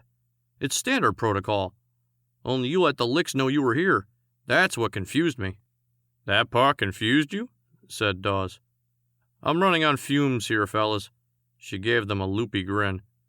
"We didn't let them licks know we were here on purpose, you know." "Doesn't matter," she said. "They know you're here, and they're going to tear this ship apart looking for you. We need to keep moving." She bent over and began sneaking up the corridor in hurried footsteps. Carver and Dawes glanced at each other and imitate her struggling to keep up. "Why ain't they found you yet?" asked Carver. "They think they did." "What do you mean they think? You know, alien psychology or something?" "Slow, and in English from my friend here," Dawes added. "You're going to have to dumb it down for the redneck," said Carver. "I was in astral mechanics when they attacked us," she said. "I got a call from the bridge to access the crew manifest and change the roster, delete the files before they killed everyone up there." "So they don't know you're here," said Dawes. "Did anyone else get away?" She shook her head in an abrupt no. "How do you know?" asked Carver. "They could be hiding just like you." "I didn't count the body parts," she grunted to him. "So you're right. Maybe one of my friends and shipmates survived, but I don't think so." She stopped them at a bulkhead intersection and motioned around the corner. "That's it," she told them. "What's it?" Rachel dropped to her stomach and sneaked a peek around the corner. Dawes and Carver did the same, trying to be as inconspicuous as she was being. Two of the licks stood on either side of a hatchway, 9 feet tall, huge muscled bodies with long snouts full of razor-sharp teeth. Even as they watched, their tongues flicked in and out of their mouth, testing the air for scent. Rachel ducked back behind the wall. "Past those guards," she said. "What are they guarding?"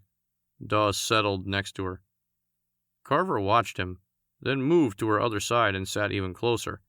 She glanced at the lack of space between them and eased over towards Dawes for breathing room. "That's the engine room," she said. "Why are they guarding it?" She shrugged. "We need to get in. We can shut down the engines and lock down the system's controls." "If they think they have control of the ship," Dawes whispered back, "why are they guarding it?" She shrugged again. "Those are two big old boys," he added. "We need to get past them," she said. "What if they know you're here and that's a trap?"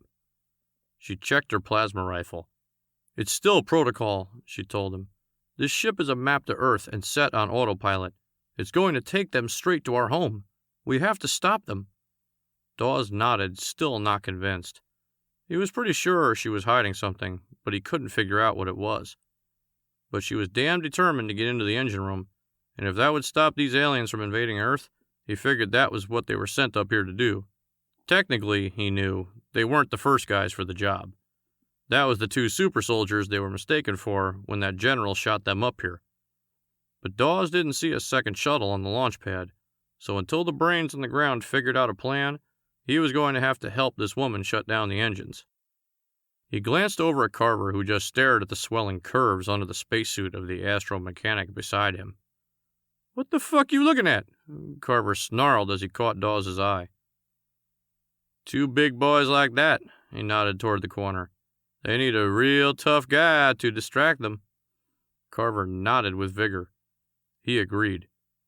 Two tough guys like the space soldiers that were supposed to be up here. But if they were here, he'd be at his cousin's house, and not next to this fine woman.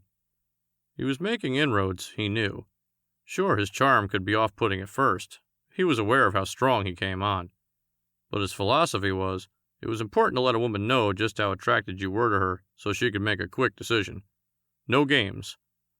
Or that was his game. And his game was working. Because now, when she looked at him, she didn't look like she wanted to kill him. Like now, she was looking at him with an expectant look on his face. It registered what Dawes had said. "Oh, hell no!" Rachel clamped a hand over his mouth before he got too loud. He mumbled through it, wide eyes glaring at Dawes. "You're perfect for this job," he was saying. "You can play king of the hill." Carver batted the woman's hand away. "Are you out of your ever-loving mind? Did you see the size of those? What did you call them? Licks? Lizards? Damn alien things. They're huge." Dawes put a hand on either shoulder and squared off with Carver. "It's just like you said when you were growing up, remember? You told me, track champion, feet like lightning." "Like the wind." "That's what I meant. So now we need you to get those two to chase you, and you can go back to hide in the closet."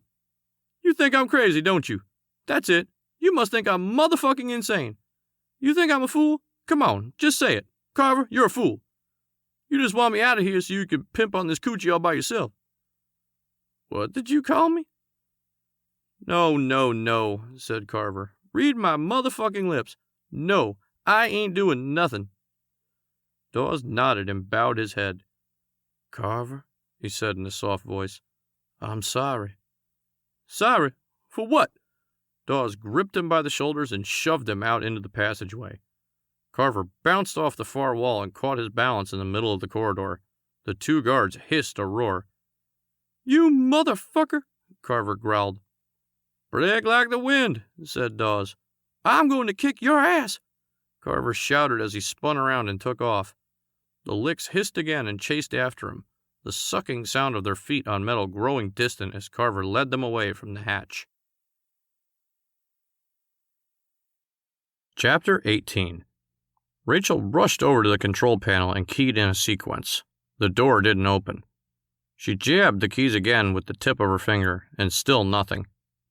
"Damn," she huffed. "They must have overridden the controls." "Stand back," said Dawes as he nudged her aside. He keyed in the sequence, jabbed the pound key, and punched the panel with his fist. The door opened with a swish of escaping air. "Nice trick," said Rachel. "Carver taught me." "Watch the door," she told him as they stepped into the dark engine room. The thrum of ion engines created a vibration in the air and a low humming sound. It escaped through the hatch and rolled down the corridor. Rachel shoved her rifle into his hands as she bent over a keyboard and monitor. He juggled the two awkward rifles in his hands, unsure how to manage both. "Do you think they'll be back that fast?" he asked as her fingers danced around the keys in a clacking sound that reverberated off the walls like a machine gun chatter. The humming of the engines dropped off into silence. The ship lurched and almost spilled Dawes onto the floor. "They will now." She ran over to him, grabbed her gun. "Let's go save your friend." Chapter 19. Carver ran like the wind. Running was really just falling forward in a graceful fashion. Sprinters just used the tips of their toes to propel themselves across the surface once they reached top speed. The best sprinters could keep the motion going for hundreds of meters, and long-distance runners could maintain it for thousands. Carver bounced off the tips of his toes as he listened to the sucking sound of pursuit gain on him. No matter how fast he ran, the long limbs of the licks made it easier for them to catch him. He wasn't sure if they were cannibals, and wondered if aliens eating humans was considered cannibal.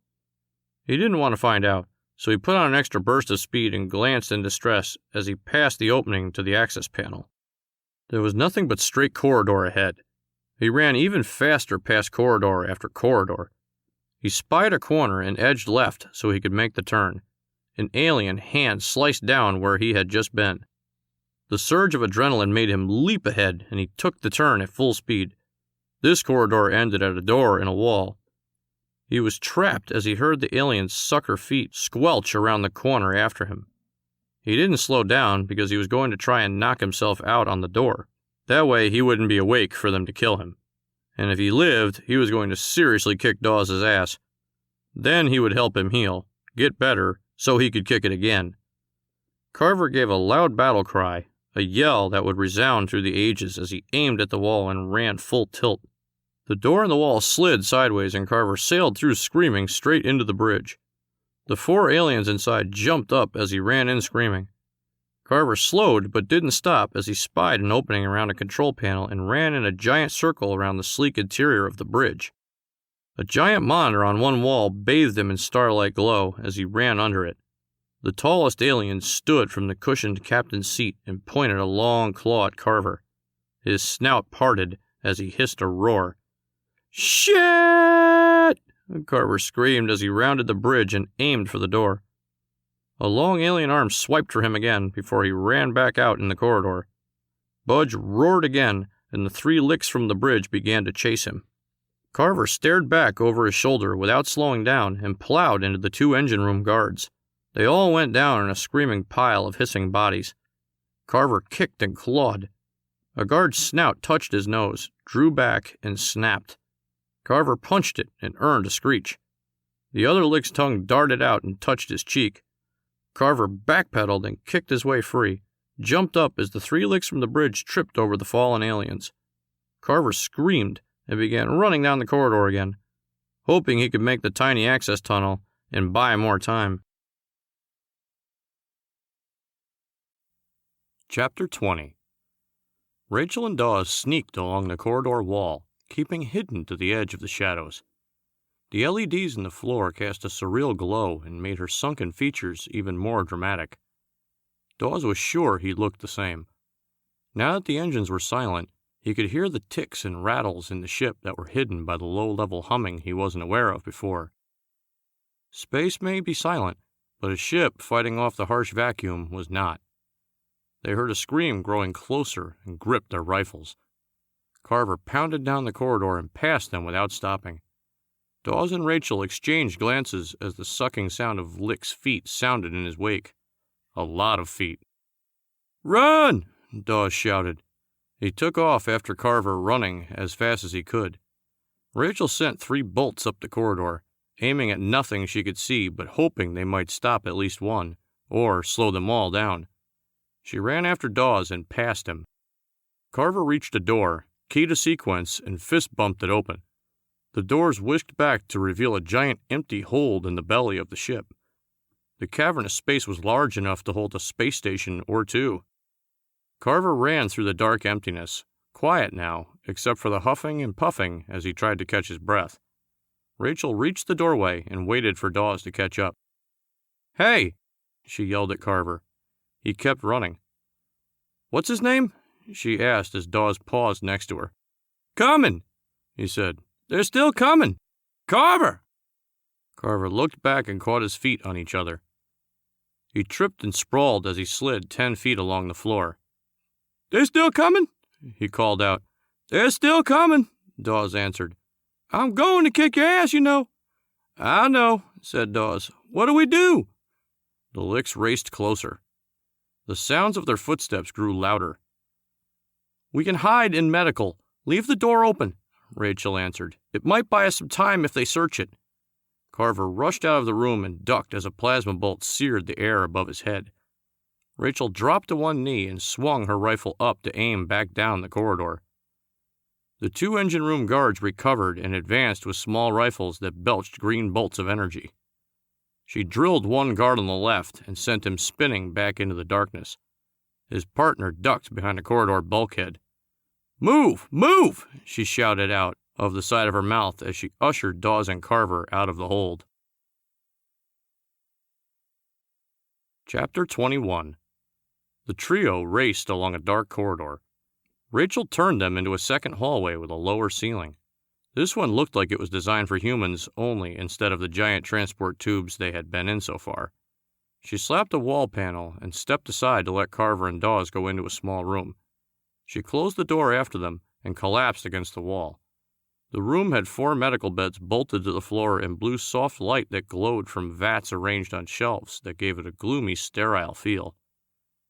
"Can we get some light in here?" Carver whispered. "I'm scared of the dark."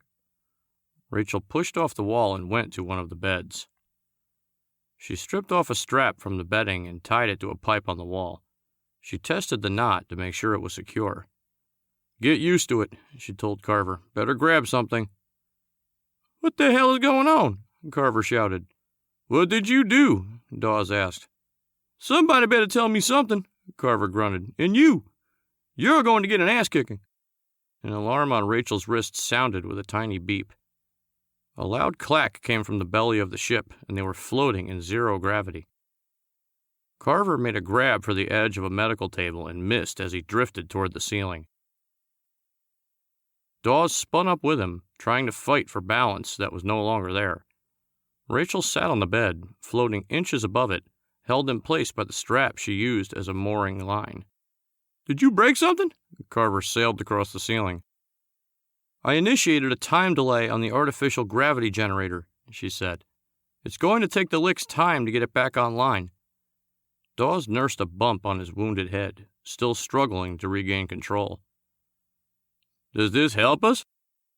"It buys us time," she told him. "Time to figure out our next move, and maybe some of them got hurt when it surprised them." "What about the engines?" "I couldn't do anything permanent." She lowered her head.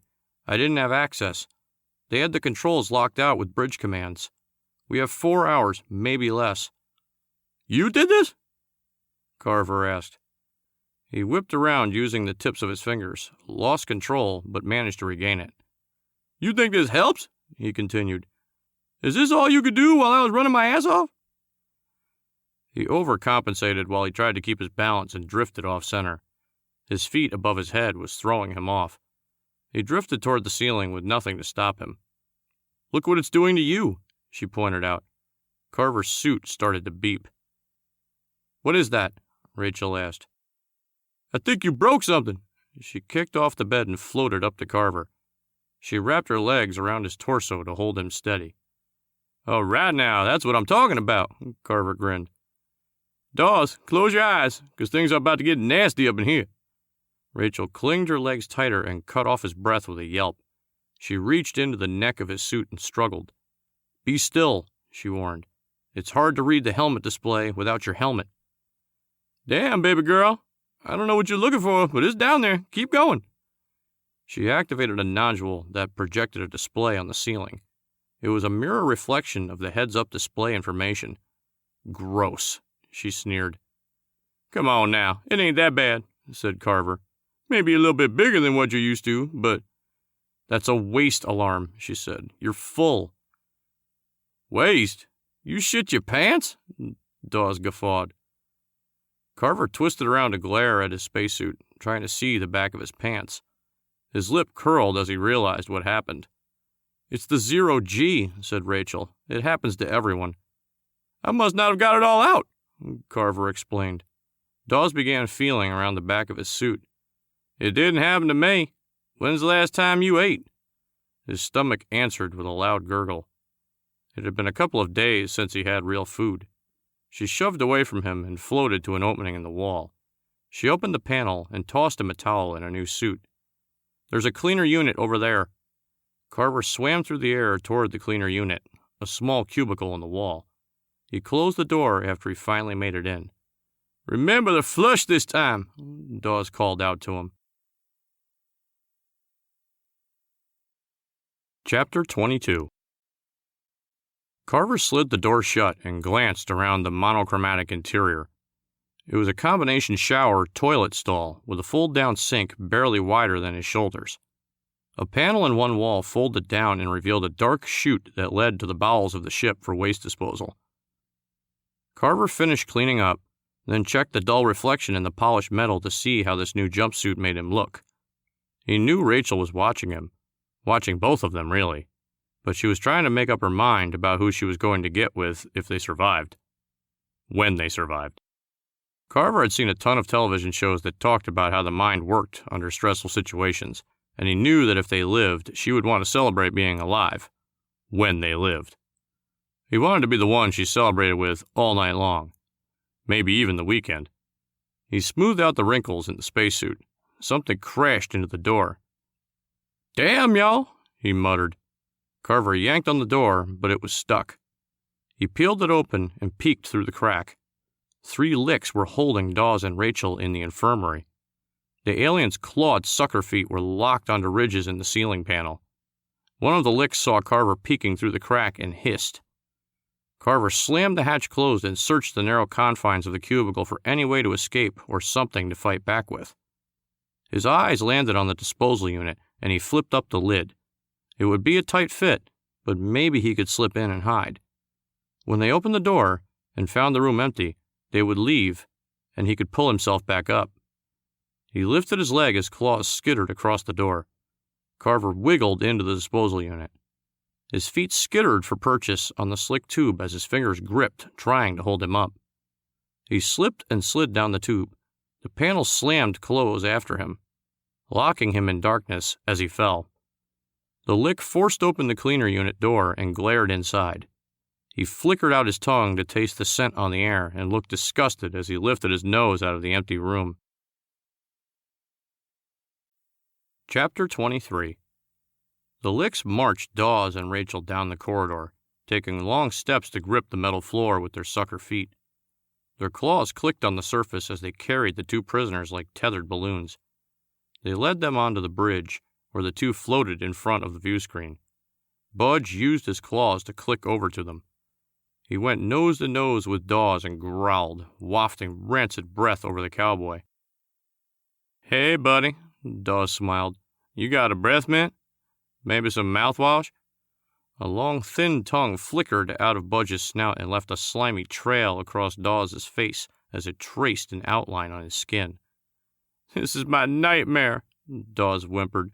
This is my nightmare. Budge clacked his jaws with a mighty snap of teeth, taking pleasure in the cringing whine coming from the prisoner. You think they understand us? Dawes said with his eyes closed. I don't think they can make language like we do. Rachel floated behind him, still tethered to her guard. You think Carver's okay? In the belly of the ship below them, 2 feet slammed into a grate and popped it out to drift up to the metal ceiling of a box. Carver slid and shimmied out of the grate and floated over a huge pile of human waste. He stared down at the mound and gagged as he tried to swim in the air toward the roof. On the bridge, one of the licks let out a triumphant yell. He trilled to Budge as he pulled himself from under a control panel and ticked a talon on a keyboard. The ship made a humming noise as motors and rotors turned on. Gravity kicked in. Dawes and Rachel dropped to the floor at their captor's feet. Carver heard the humming. Oh, shit, he muttered as gravity grabbed him and dragged him down into the huge pile of waste. He shoved himself up, sputtering, surrounded by soiled clothes, garbage, and human waste. It was tough to stand on the shifting mound as he glanced around and spied the red glow of exit letters over a hatchway. No matter what they did with the waste, he thought, someone came in here to clean up after. Maybe they burned it. Maybe they shot it out into space. He didn't know. But the thought of being shot out into vacuum made him move a little faster toward the exit sign. He tripped and landed nose to nose with a desiccated corpse. "Shit!" he screamed. Carver pushed himself up and stared. He was surrounded by the corpses of the crew of the Lucas. Chapter 24. The lights flickered on full on the bridge as the Lick kept tapping on the keyboard to bring full power back online. The view screen showed light after a wave of lights click on the body of the ship, highlighting just how large it actually was. Dawes wondered how the government kept something like this secret, and to even have a whole space command. He knew he was out of the loop most of the time, vagabonding as he did, but he thought some big news like this would have to make its way out into the world. He glanced over at Rachel, who was part of the secret. Her eyes burned with tears and rage as he saw what she was looking at. One of the Licks yanked a dead ensign out of the helm's chair and dragged two bodies over to waste tube. It shoved the lifeless corpses inside the tube with wet, crunching sounds. Dawes watched as the rage in her eyes flared and wished he had his plasma rifle to help her. He didn't know these folks, but she did. They deserved to be treated better than just tossed away like garbage. Even he knew that. Budge growled at Rachel and reached down to shove her toward the helm. The Lick at the keyboard keyed in a new sequence and brought up a picture of Earth on the screen. It magnified with each click until the blue marble with swirling white clouds filled the view screen.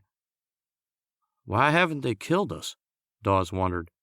Budge placed a giant claw on Rachel's shoulder and shoved her down into the helm chair. He wants me to turn the engines on, Rachel said in a low voice. Don't do it! Budge reached out and grabbed Dawes by the throat to lift him off the ground. The Lick stared at Rachel, and if a snout could smile, he would have been wearing one. Do it! Do it! Do it! Dawes choked. Chapter 25. Carver spilled out of the waste unit door, trailing debris with him. He crawled across the metal floor, still gagging as he sagged against the wall. Now how am I going to get the hell out of here? He asked himself in a tired voice. He climbed up the wall and steadied himself with one hand. He needed a shower. He needed new clothes, and he needed to get home.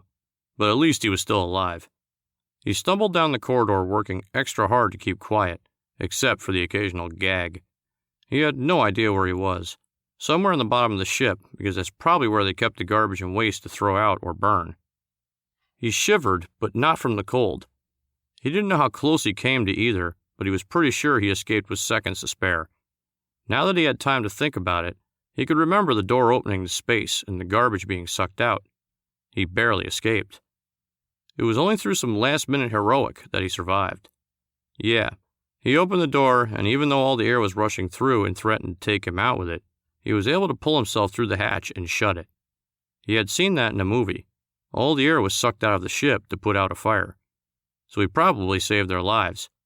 If they were still alive, he thought, he probably ended up saving the aliens. What am I doing? He asked aloud as he took another turn and jogged up the corridor. What am I doing? What the hell is going on? I know they're dead. I saw all the bodies in the garbage. Aliens got them, and now they're dead. Nothing I could do. He turned another corner. So far, so good. No aliens. No Licks. Nobody. He was all alone. Nothing I could do even if I wanted to. I couldn't help them, he kept talking. Where the hell am I? He rounded another corner and spied a short passageway. He peered down the metal corridor and saw the entrance to the shuttle. Ain't that a bitch, he said, and rushed into the spacecraft. He slammed the hatch closed behind him and spun the lock. He was in 0G again in the shuttle and floated over to the cushioned seat. He strapped himself in and began playing with the keyboard at the monitor. It's all automatic, right? He muttered to himself. That's what the man said. Time to get up out of here. He pecked at the buttons on the keyboard. He's dead, Carver shrugged. They're dead. I saw what the aliens did to them. He spied a button that said engines and pressed it. The whine of the shuttle engine vibrated the cushion underneath him. All he had to do was press enter, he thought. Enter and the sequence would have to start. And even if it didn't start right away, he could figure it out. "Mama didn't raise no fool," he said to the view screen. It revealed 1,000,000 stars twinkling in the sky. Carver knew that one of those twinkles was a planet, and that planet was home. "Well, ain't that a bitch," he grunted as he stared through the screen. His finger reached out and pressed a button. Chapter 26. Carver took tentative steps down the corridor as he sneaked across the metal floor and tried to be quiet. He held the long wrench liberated from the shuttle in his hands. "This is crazy. This is crazy. This is crazy," he whispered over and over again with each step. "Turn around, Carver," he told himself. "You can't do anything. 9-foot alligator motherfuckers with big-ass teeth, and all you got is a wrench. Talk about bringing a knife to a gunfight." But he had to know. What if Dawes was still alive? He wouldn't leave Carver up there on his own. He'd come back for him, wouldn't he? And the girl. Man, if he rescued her, that would seal the deal. She would do all sorts of things to show her gratitude. Depraved things that made grown people blush. The kind of things that made living worthwhile. "What the hell am I doing?" he asked as he shook off visions of a grateful Rachel. "This is stupid. Stupid. Boy, if your mama find out, she is going to kick your ass." Besides, he thought, speaking of ass whippings, he owed one to Dawes. He was going to have to get up in here and rescue that cowboy-acting motherfucker and take him back to Earth because he was going to kick his ass when they got back. It made perfect sense to him as he crept along in whispered silence. Chapter 27. Rachel finalized the entry into the computer to lock on the coordinates of their target. Earth loomed in the view screen. Budge lowered Dawes just enough so the tips of his toes brushed the deck floor. He raised a long claw and rested the razor-sharp tip at the hollow of his neck, where it met the jaw, and pressed until blood dripped onto the floor. "Let him go!" Rachel shouted. "I did what you want!" Budge wheezed and snuffled in a semblance of an alien chuckle. He pressed deeper and drew his finger along Dawes' throat, while the man bucked and fought against his grip. The blood oozed around the long nail. Carver jumped in through the open bridge hatchway. "Surprise, motherfucker!" he screamed and swung the wrench like a bat. It bounced off the back of Budge's concrete-like skull and clattered to the floor. "Shit!" Carver barked and shook his numb hands. Budge rolled his head around and glared at him as his tongue licked out to taste the air. He made a disgusted sneer as the smell covered his forked tongue. Rachel grabbed the lick next to her and flipped him over her back in an Aikido move while she was surprised. She yanked his plasma rifle out of his claws, reversed it, and shot a bolt into his gaping maw. She dropped to her knee and shot a second lick across the bridge as it took 2 steps toward Carver. Budge dropped Dawes into a pool of blood on the deck and lunged towards Rachel, a giant claw reaching out to grasp the back of her unprotected head. Carver ran to a control panel and launched himself at the back of the alien leader. He careened into him, and the momentum carried the two of them into a control panel that dented under their weight and showered the bridge with sparks. Rachel shot a third lick with a glancing blow that sent it spinning down behind the helm control panel. She leaned down and scooped up Dawes with one arm. He was dazed from blood loss and groggy. "Carver!" she screamed. He rolled away from Budge and scrambled on all fours for the door. Rachel backed out with the rifle held steady, dragging Dawes with her. She took a shot at Budge, but he dove behind the helm and the plasma bolt seared a hole in the bridge wall. Carver screamed. One of the licks grabbed his ankle and dragged him back toward the bridge. Rachel straddled the alien and plowed a bolt into the back of its head. Snout and tongue splattered across the floor in smoking piles of goo. "Get up," she said. "Damn, girl!" He limped to his feet and nursed his bruised ankle. "Give a brother a minute." She passed Dawes for him to hold and keyed the panel. The door slid shut on the bridge. Rachel aimed the rifle at the keypad and turned it into slag. "Come on!" She took one Dawes' arms and began dragging him down the corridor. Carver limped to keep up under the other arm. "They're trapped, girl! You shot the shit out of that door!" There's a back way, she huffed. Carver stopped limping and began hustling with them faster down the hall. Well, come on then. What the hell are you waiting for? Chapter 28. Rachel led them into a storage unit down a short corridor. It was larger than the supply closet she had been hiding in, but more crowded, with boxes of supplies stacked like cardboard forts. She crawled in first, half dragging, half leading Dawes, who dripped a blood trail along the metal floor. Carver followed, muttering about the blood. They reached a clear spot in the center of the boxes, and Rachel turned back to pull more down in place behind them to create a hiding spot. Give me the med kit, she barked at Carver. I ain't got no med kit, he barked back. What do I look like, an HMO? She leaned across him and unzipped a tiny pocket on the side of his suit to pull out a small emergency medical kit. She opened the packet and pulled out a tiny spray bottle. Using 2 fingers, she pinched the skin together and sprayed it.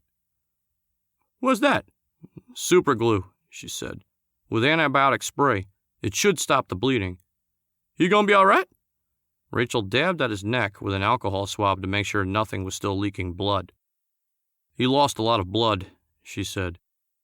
You can ask me, he croaked. I ain't dead yet. This sounds like a country song. You should write that down. Dawes slowly moved his head back and forth. He grimaced at the pain it caused, but since his head stayed attached to his neck, he was grateful. What took you so long? He asked. You didn't think I was just going to leave your white ass from some alien to barbecue? Not unless you were invited. Yeah? And brought coleslaw. How did you know I was coming? Carver fumbled a computer chip out of the front pocket of his suit and held it up to show him. 'Cause I have the ignition sequence. You son of a... You know I owe you a good ass whipping, right? Dawes glanced at Rachel. The space in the boxes was tight. Tighter even than her cubbyhole, so they were all close together. Her face was almost pressed into his. What did you do back there? I set a course for Earth, she pouted. I didn't have a choice. You had a choice, he whispered. Thank you. Carver cleared his throat. What about me? You're right, said Dawes. Carver? Yeah? You stink. Fuck you, man. Seriously, though. Thank you for saving me, said Dawes. He tipped an imaginary hat to Carver and got a nod in return. What do they want? Carver asked. Besides barbecue human. I think we're being invaded, said Rachel. Earth? No, Uranus, Dawes croaked. How many licks are on this ship? I don't have a count, he confessed. Is there some way we can find out? Chapter 29. An air grate in the ceiling dropped down 3 inches and began to rotate. It flipped over at an angle and was dragged quietly back up into the duct. Rachel peered out of the new hole and stared at a security control room. It was set up like the bridge, but instead of one giant view screen, there were hundreds of monitors, each dedicated to a section of the ship. Miniature cameras ran along corridors and inside individual rooms, give unprecedented access to all areas of the Lucas. Black blood on the floor indicated the fate of the security officer that occupied the chair where a Lick sat watching the monitors. On screen, Licks scurried back and forth in several sections. She took all this in on the first glance and pulled her head back into the ductwork. A plasma rifle barrel slowly eased out of the duct and stopped inches from the back of the Lick's head. Rachel pulled the trigger and sprayed a fine mist of goo and gore across the floor, panels, and monitor. She dropped out of the duct and began wiping off the screens to get a count. Carver and Dawes dropped next to her. You better have some extra strength cleaner, baby girl. Move that, she ordered with a nod to the Lick body. Don't tell me what to do, Carver muttered. You ain't the boss of me. But still he did it, struggling under the weight of the 9-foot body as he dumped it in a corner of the security room. Why do I get all the nasty work? He complained. You said you were a nasty boy, Dawes grinned. You're the toughest. Well, I ain't tough no more. You're the tough one now, cowboy. Can't do it. I don't have the natural talent for the job. You're going to have my natural foot up your ass if you don't watch yourself. Rachel ignored what they tried to do for banter and stared at the screen in fierce concentration. Her lips moved as she counted. Several screens showed aliens hunting the corridors, bursting into rooms with rifles drawn. Her eyes locked on one screen in particular. It was aimed at a cargo hold on the Lucas, the one near the rear where the Lick ship had attached to them. A dozen Licks moved boxes from the alien ship into the hold. "What is that?" Dawes said next to her ear. Rachel moved her hands over the keys and typed in a command through the goo. All the security monitors drew the one image full, so it showed on all screens. "What they doing?" They watched the Licks stack the tiny 3-foot boxes next to a glowing oval stone that cast a soft yellow glow over them. The aliens slowed as they approached, almost reverent in their gentleness. One of the boxes shakes next to the rock. The top cracked open and disintegrated in a shattering of shell. A miniature version of a Lick crawled out of the syrupy liquid inside and trailed it across the floor as it crawled toward the rock. "Is that a chicken?" Carver asked. "You ever seen a chicken that looks like that?" "Maybe it's a space chicken." "It's a hatchling," Rachel corrected. "It's one of them. They're growing an army." "Now how can you tell it's an army?" Dawes asked. She nodded toward the edge of the screen. A Lick, dressed like a shaman, grabbed the miniature alien away from the oval rock and put a small spear-shaped weapon into its tiny claws. The larger alien led it away to a wall as second box hatched, and then a third. "They're growing an invasion," Rachel gasped. "That's sick. I wonder what they'd taste like." Carver smacked his lips. "Put a little bit of hot sauce on it? Might be good." Rachel snorted in disgust. "You better be playing," said Dawes. "What, man? What do you want me to do? Just watch them take over the earth and sit here and say nothing? Besides, you rednecks eat possum and squirrel and alligator and shit. I bet it tastes just like gator tail." "You want me to get you one to eat?" "Yeah, man. Go down there and get me one to eat. What can I say? I'm hungry. What are we going to do about these alien motherfuckers?" "Blow up the ship," Rachel said. "Who?" Carver scoffed. "Us." "When?" "Now," she said. "You can do that?" asked Dawes. "We have to destroy the ship." "Hold on, let's not rush into anything," said Carver. "I mean, we're all kind of up here on the ship, and all cause of that kind of thing. And that ain't worked out too well. We need to think this through." Rachel nodded and moved away from the wall of monitors to the door. "We need to keep moving. I know where we need to go." Heavy, sucking footsteps sounded outside of the door. Rachel tossed her rifle up into the duct with a clatter. She motioned for Dawes to give her 2 hands up. He cupped his hands, took her foot, and lifted her up into the air. She crawled up, turned around, and held out her hand. "Carver," Dawes said as he held out his hands for the man to give him a foot. He vaulted Carver into the duct with Rachel's help. Something slapped the panel outside the door. It didn't open. The Licks banged against the door and began to pry it apart. Dawes leaped for 2 outstretched hands and missed. He fell back to the ground and lost his footing as dizziness overtook him. Rachel started to go down for him, but Carver grabbed her shoulder and pushed her back. He leaned his upper body out of the duct as the door pried open a few inches. "Come on, man," Carver whispered. Dawes got up, took a deep breath, and jumped again. He grabbed Carver's arm and climbed while they pulled him into the duct. The door slid apart, and the Licks jumped in with rifles raised. They didn't notice the panel slide in place above their scaly heads. Chapter 30. Another grate in another room opened up and slid into the duct. Rachel rolled out of the open space and dropped to the floor with the grace of a ballerina. She glanced around the tiny common room with small cubes along each side, the living quarters of the crew. They're Spartan and utilitarian like the rest of the ship, but there are personal touches along the walls of each cube. Photographs, an artificial flower, a well-worn copy of Epoch by a pillow. Carver and Dawes dropped out of the duct next to her. Rachel moved to a cabinet and began to pull out foil packets of food and a water condenser. Carver picked up a digital photo of her and another man. "Who's this?" he asked. "Is this your boyfriend?" The smiling man in the picture was wearing a black spacesuit that matched hers.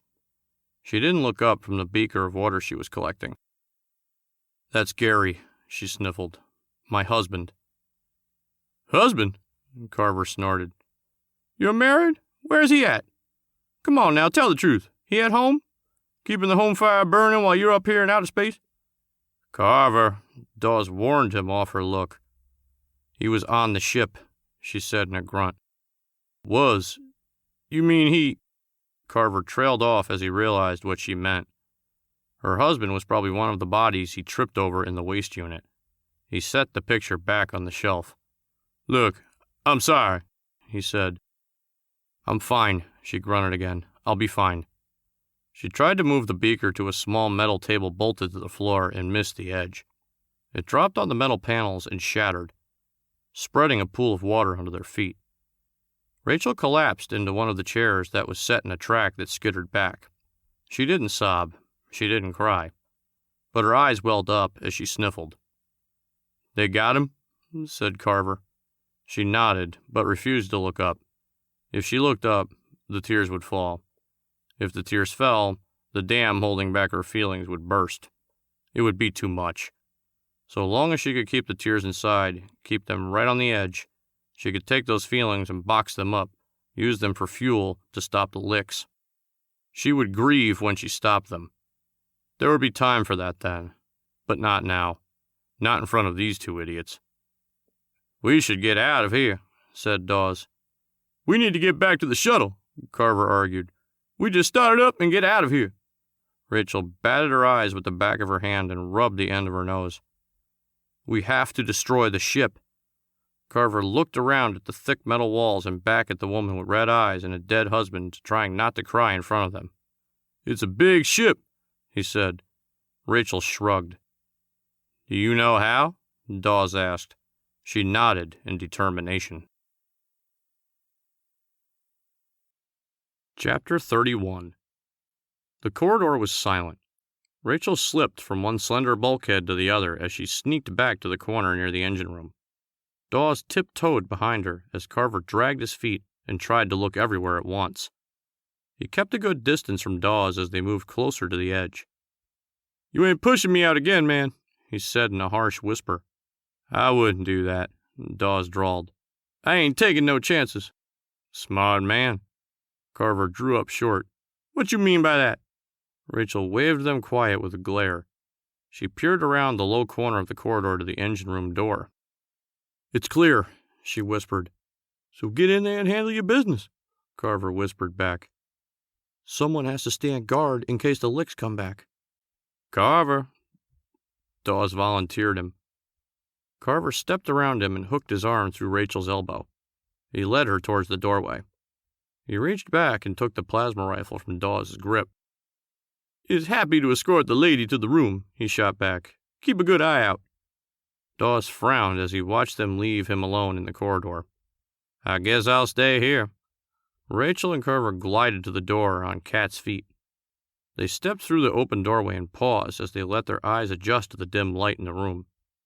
The LEDs revealed 6 Lixes waiting inside on either side of them. Carver shoved Rachel back toward the door, but it was too late. The aliens grabbed them, lifted them up off the floor. Carver squeezed out a shout as they wrested the gun from him. Run, cowboy! Dawes hunched back into the shadows of the corridor, knees drawn to his chest as he tried to make himself as small as possible.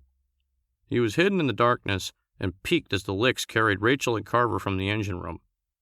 He watched them march past and turned toward the bridge. The aliens left a single guard to man the engine room door. Damn it, he muttered. He needed to rescue his friends and get Rachel back into the engine room so she could do her thing. But Carver took his rifle, and he didn't have anything to fight the Lick with. He needed to get a weapon and go after them, but the only weapon he could see was on the guard at the engine room door. Dawes jumped up and hopped around the corner. He whistled. The Lick popped its snout up and licked the air, hissed a growl, and bolted toward him. The cowboy ducked back around the corner and sprawled in the shadows, stretching his leg out as far as he could. The Lick slid around the corner. Its shin caught on his, and Dawes yanked his foot back. The alien sprawled on the decking and slid a few feet. Dawes pounced on its back and grabbed its head. The alligator skin was rough under his fingers.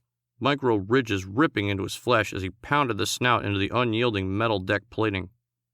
Black ichor leaked from the mouth as it bit through its tongue. The severed appendage slithered on the floor as Dawes kept pounding the head into the metal until the body shivered under him and stopped breathing. The cowboy stopped and tried to catch his own breath as it came in short, heaving gasps. He didn't realize he was crying until he wiped away a tear, picked up the plasma gun, and started running down the corridor after his friends. Chapter 32. The engine room guards step onto the bridge and sling Carver and Rachel down on the floor in front of Budge. He growled as he rose out of the captain's chair and towered over them. The rumble of his hissing voice rolled over them in rancid breath. Rachel gagged, and Carver tried to turn his face away. "Might I suggest a mint?" he mumbled. Budge hissed, grabbed him by the collar, and tossed him across the room. The man flew into the far wall and collapsed in a heap. Carver pulled himself up the wall and found one of the hatchlings staring at him. It licked its snout with a long tongue. "Was there something I said?" he groaned. The hatchling advanced on him with bared teeth. Carver shoved back into the wall, but there was nowhere to escape. "Hold on now," he stuttered. "You got a whole garbage room full of people to eat down there. Don't eat me. I ain't no good. Stringy, look at me. No meat." Carver held out his thin arm to demonstrate. The hatchling latched on and swooped in for a bite. Its head popped and showered Carver with slick, wet goo. Budge roared. "I didn't do it!" Carver screamed. "That son of a bitch popped all by itself." Budge turned to the doorway and hissed a roar again at Dawes, who stood with a smoking plasma gun in his hands. Dawes aimed at the chieftain, but he leaped across the room and hid behind the helm control. The cowboy shifted his aim to one of the engine room guards and sent a bolt through him. More goo and ichor spread across the bridge, splattered the view screen. "You gotta be so messy," Carver moaned as he crawled through alien guts toward the door. "You want to move your ass?" Dawes shouted as he shot the second engine room guard that popped up from behind the helm. Carver scrambled even faster, but his knees and hands couldn't get a solid purchase between the slick floor and slippery blood. He tried harder, but still didn't gain ground. "Come on, girl," he encouraged Rachel. She used her feet to push off in the opposite direction, shoving him toward the doorway while she ended up next to the control panel. "Buy me a minute," she shouted. A guard leaped over the helm and made a grab for Carver. Dawes' plasma bolted his head. Budge and the other licks recovered and began firing back at Dawes.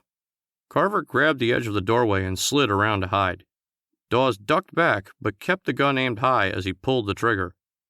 Rachel said she needed a minute, and he was going to buy her one. He flinched as a plasma bolt scorched the metal next to his head and showered his cheeks with burning sparks. He took a second to wonder if it was smart to be shooting so much in a sealed bridge space. But another bolt dripped sizzling metal onto his arm, and he quickly stopped worrying about it. If a hole opened up in the side of this ship, it would take the licks first. He fired back again and again, sending bolt after bolt in the direction of the aliens. Rachel finished at the panel and tried to crawl across the room. Her progress was about as well as Carver's. She pressed her feet against the helm and shoved, sliding across the floor under a rainbow of plasma blasts. Dawes kept firing until the whine on his rifle stopped. He was out of charge. Rachel slid out into the corridor and came to an abrupt halt on the dry metal floor. Carver reached out and dragged her behind the protection of the wall with him. Dawes hurled his empty rifle into the bridge. "Go!" he screamed and ran down the corridor. Budge roared and hissed to get his guards to stop shooting. He stood up by the helm and glanced down at a monitor with a countdown that flipped from 60 to 59. He hissed and ran after Dawes, his remaining guards on his heels. Chapter 33. Rachel ran as fast as she could on steady feet, but a couple of days on reduced rations made her lightheaded. She shook the hair out of her face as Dawes caught up to her and Carver. "Did you do it?" he screamed. "I did it," she screamed back. "Did what?" Carver joined in. "Keep moving," Dawes yelled. "They're coming." They could hear the sucking sound of alien footsteps echoed in the corridor behind them. Somebody better tell me something, or a lot of ass-whipping is going down. Where's your ship? Rachel huffed. There's a big F on the wall, Carver shouted. Follow me. She turned the corner and led them down another corridor. How long? Dawes gasped. 60 seconds. Like 10 seconds ago? More like 15. Faster, he screamed. Rachel led them past the F and into the corridor that led to the short passageway to the shuttle. I know this place. Carver grinned as he surged ahead. Budge launched out of an open side door and carried him into a room with the hit. Dawes slid to a stop torn between the safety of the shuttle passage and the scream coming from the dark room. Get to the ship, he said, and turned toward the room. It's too late. Rachel pulled up short beside him. She grabbed his arm and pulled. You can't help him. I'm going to try. She leaned forward and pecked him on the lips. Good luck, she said. I'm not waiting. When was the last time you brushed your teeth? He called after her as she ran for the shuttle. Dawes ran to the dark doorway and listened as Carver grunted in pain. He watched as the alien tossed him across the room. Carver slammed into the metal wall and slid to the bottom. He heaved up and staggered to his feet, blood leaking from his face and nose, battered and bruised. That's all you got? Carver slurred. Come on, motherfucker, let's dance. He held up his fists. Budge huffed as his snout pulled back in what could pass for an evil grin. The alien surged forward and slammed into Carver. It lifted him off the floor, smearing blood on the wall. Thick claws dug into the man's neck, thin lines of red leaking out around the talons. Budge hissed and licked his snout. A metal pipe bounced off the back of his skull and knocked him down. Budge dropped Carver and turned to face Dawes. Ever fight a redneck before? Dawes circled as he waved the pipe back and forth in front of him. I thought you were a cowboy, Carver gurgled from the floor. The fight in him made Carver smile. The man had a loud mouth. He was a braggart and annoying as hell. But damn it, when the chips were on the line, Carver was all right. Full of piss and vinegar and what looked like about 3 pints of blood if he were to judge by what was leaking out. Neither one fight fair. Dawes took a swing at Budge. The alien ducked away with a hiss. The two circled each other in the narrow room, the alien towering over Dawes by a good 3 feet. What are you waiting for? Carver gasped. Kill that alien motherfucker! Get to the shuttle, Dawes said out of the corner of his mouth. Rachel's waiting, and it's about to get really hot in here. So take off all your clothes, Carver mumbled as he pushed to his feet. He stumbled toward the doorway. Budge leaped across the room and landed on Carver. He planted a foot on his back and pressed down. Blood squirted from underneath him. The alien hissed and opened up his arms, inviting Dawes to take a swing. Dawes pulled the pipe back like a bat, danced forward on the tips of his toes, and launched it like a spear at the last second. Budge dodged his head back and batted the pipe away. Dawes slammed into him, knocked him off Carver. Get out of here! He screamed and kneed the alien in the snout. It was the most sensitive part of the lick anatomy. The snout was a nerve cluster that controlled balance and their highly advanced sense of smell. Being hit there was like a knee to the groin. A giant concrete knee filled with dynamite. Budge dropped on all fours and howled. Carver stumbled to his feet and kicked him in the torso. The alien pitched over on its side as Carver kicked it again and again. How do you like that? He spluttered. How's that feel? The weak kicks threw him off balance and he stumbled. Dawes caught him as they held each other up. We have to move, he groaned. Carver nodded, slipped free, and kicked the alien one more time. Piece of shit! He spit on the licked chieftain. Carver, Dawes called to him. Come on! They hobbled down to the airlock and fell into the shuttle. Dawes reached up and swung the door closed. He spun the wheel to lock it. There's only one room for 2 up here, Rachel called back to them. You go, said Carver. I'm dying, man. Some king of the hill you are. Dawes lifted him up and helped him into the cushioned seat. Fuck you, man, he coughed. You let an alligator-looking dude get the best of you. Dawes strapped him in. I beat him, Carver argued. Who's the last man standing? Dawes looked at Rachel in the cushioned pilot seat, and Carver belted in the co-pilot seat. "Looks like I am," he grinned. The view screen lit up with a series of quiet explosions that rippled the hull of the Lucas as it headed toward them. Rachel punched the keys. The shuttle detached from the docking arm and pulled the engine's full power. It flipped over and raced along the underbelly of the giant ship, chased by explosions. The shuttle was caught in a fireball. Rachel poured on more power that sent Dawes flying across the narrow confines of the cockpit. They broke free of the detonation and raced away in one direction. Behind them, the alien ship detached from the rear of the Lucas and rocketed after them, the flames licking after them. Chapter 34. Rachel's fingers danced on the keyboard as she rerouted the automated sequence. The shuttle was designed for 2 people to reach the Lucas and rescue the crew, but it wasn't designed to bring them home. She had to alter life support functions and fuel consumption to compensate for the extra person on board. They were going to make it home, but just barely, and it was going to be slow. "You can fly this thing?" Carver mumbled from beside her. "I wasn't always a mechanic," she said. "I cross-trained." "I did CrossFit a couple of times," said Carver. "Not the same thing."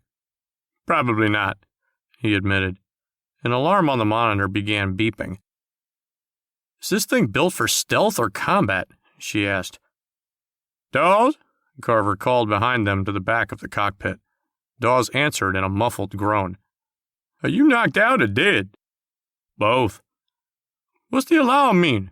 Did you read that in the brief?" "No." Dawes struggled to sit up. "Are we stealth or combat?" "They said it was a stealth ship." "Shit," Rachel whispered. "What shit?" Carver shifted in the cushioned seat. "Hang on!" She worked the keyboard. The shuttle banked hard to the left and sent Dawes crashing into the wall. Laser blasts overshot them and disappeared into the darkness of space. "Say something before you do that again," Dawes yelled. "Something!" Her fingers jabbed the keys. The shuttle rolled right and lurched as the bolts seared a wing. Alarms blared in the narrow cockpit as the lights flickered out and on, then out again. Rachel worked the keyboard like a machine gun, but the shuttle just floated. "No good," she bit her lip. "It's not working." Dawes pulled himself up on the back of the seat and nursed a bruised shoulder. "Do your thing," he nodded to Carver. "What thing?" "Hit the fucking monitor." Carver reached up and punched the display. Sparks erupted from inside the panel and showered down onto them. Steam hissed across the cockpit and obstructed the view screen. "Why the hell did you do that?" Rachel screamed. "It worked before," Dawes explained. "It didn't work this time." "You think I ain't got eyes?" Carver yelled. He drew back a fist, aimed, and swung. Rachel caught his hand in hers. "Let me handle this." She keyed the switches, pressed buttons, her fingers moving in a precise blur. The display monitors hummed back online, the engines firing back up. Fans sucked the smoke out of the cabin and vented it into space. It cleared the view screen to show the lick ship hanging in front of them. "He got us," said Carver. "Do we have engines?" Dawes muttered. "I've been here before," Carver groaned. "Drive by. We did." "Engine's full," said Rachel. "It's been nice knowing you." Carver folded his hands in prayer. Dawes lunged forward, spread across Carver, and jabbed the keys. "Punch it!" he screamed. "Is you crazy?" Carver shouted back. He reached up to change course or stop them, but Dawes batted his hand away. The 2 men wrestled for the controls while Rachel watched the ship grow larger in the view screen. "What are we doing?" she asked in a calm, resigned voice. "Chicken," Dawes said. "What did you call me?" He tried to shove Dawes off him, but he was too weak. "What if he won't move?" "He's gonna move." The shuttle rocketed toward the alien ship. "Then what?" Carver still struggled. "He's not moving. He's not gonna move." They were practically on top of the bug-like ship as it held steady in their path. "Dawes," Rachel said in a soft voice. "He's gonna move," Dawes chanted. "He's gonna move. He ain't moving." Dawes fell across the seat as he jammed the control panel. The shuttle rolled sideways. Alien lasers blasted the space they had just been. The shuttle skimmed the alien craft, trading paint, and kept spinning in a roll. Dawes bounced off the wall, the ceiling, the other wall, as Carver and Rachel were slung around in their restraints. "Good plan, Dawes," Carver said. "Real redneck thinking. Chicken." Rachel keyed in a course correction, and they stopped upright and moved forward. "He's turning around," she said. "Keep going," Dawes groaned. "Where are we going to go? It's space, man. Look at it. We can't get away." Carver pointed toward the view screen and the now familiar view of twinkling stars. "We're not going to." Dawes rested against the back of the seats, even more battered and bruised after his tumble around the cockpit. Carver took a closer look at the monitor. What at first looked like stars was quickly turning into a debris field left over from the destruction of the Lucas. Smudges of gray shrapnel and metal floated in swirling patterns. Rachel squeaked. "We can't go in there. We don't have shields." "We have to," said Dawes. "Man, you about to get us killed." "Not us. Him." He's right. They can see that. The Lick ship has them outgunned and can maneuver better. Their only choice was to lose it in the debris field. It might work. The chances were better that it would kill them. The shuttle could handle the more minute pieces, but anything bigger than a baseball could punch right through the reinforced hull at speed. That's what Dawes was planning on. The bigger pieces doing the dirty work. If only they could survive that long. "I'll handle it." Rachel bit her lip and leaned over the keyboard, her eyes filled with determination and dread. She fired up the engines to full throttle. It would burn most of their fuel, she knew, but if they lived, she could set a course for Earth and let momentum do the rest. If they had rations to last that long. If they had water and oxygen to last that long. Being in space was a death trap, and anything they did was just to delay that fact long enough to reach the safety of Earth. There were so many calculations she had to make just to ensure their survival. The path home, the orbit once they got there, food, water, waste, air, so much to concentrate on. Except now. Now she had to get them through this part. If they survived this part, she could think about the next step, like a place for the third person to sit. That's what she would work on next. After this. After taking the unshielded spacecraft into a new debris field, while avoiding alien pursuit.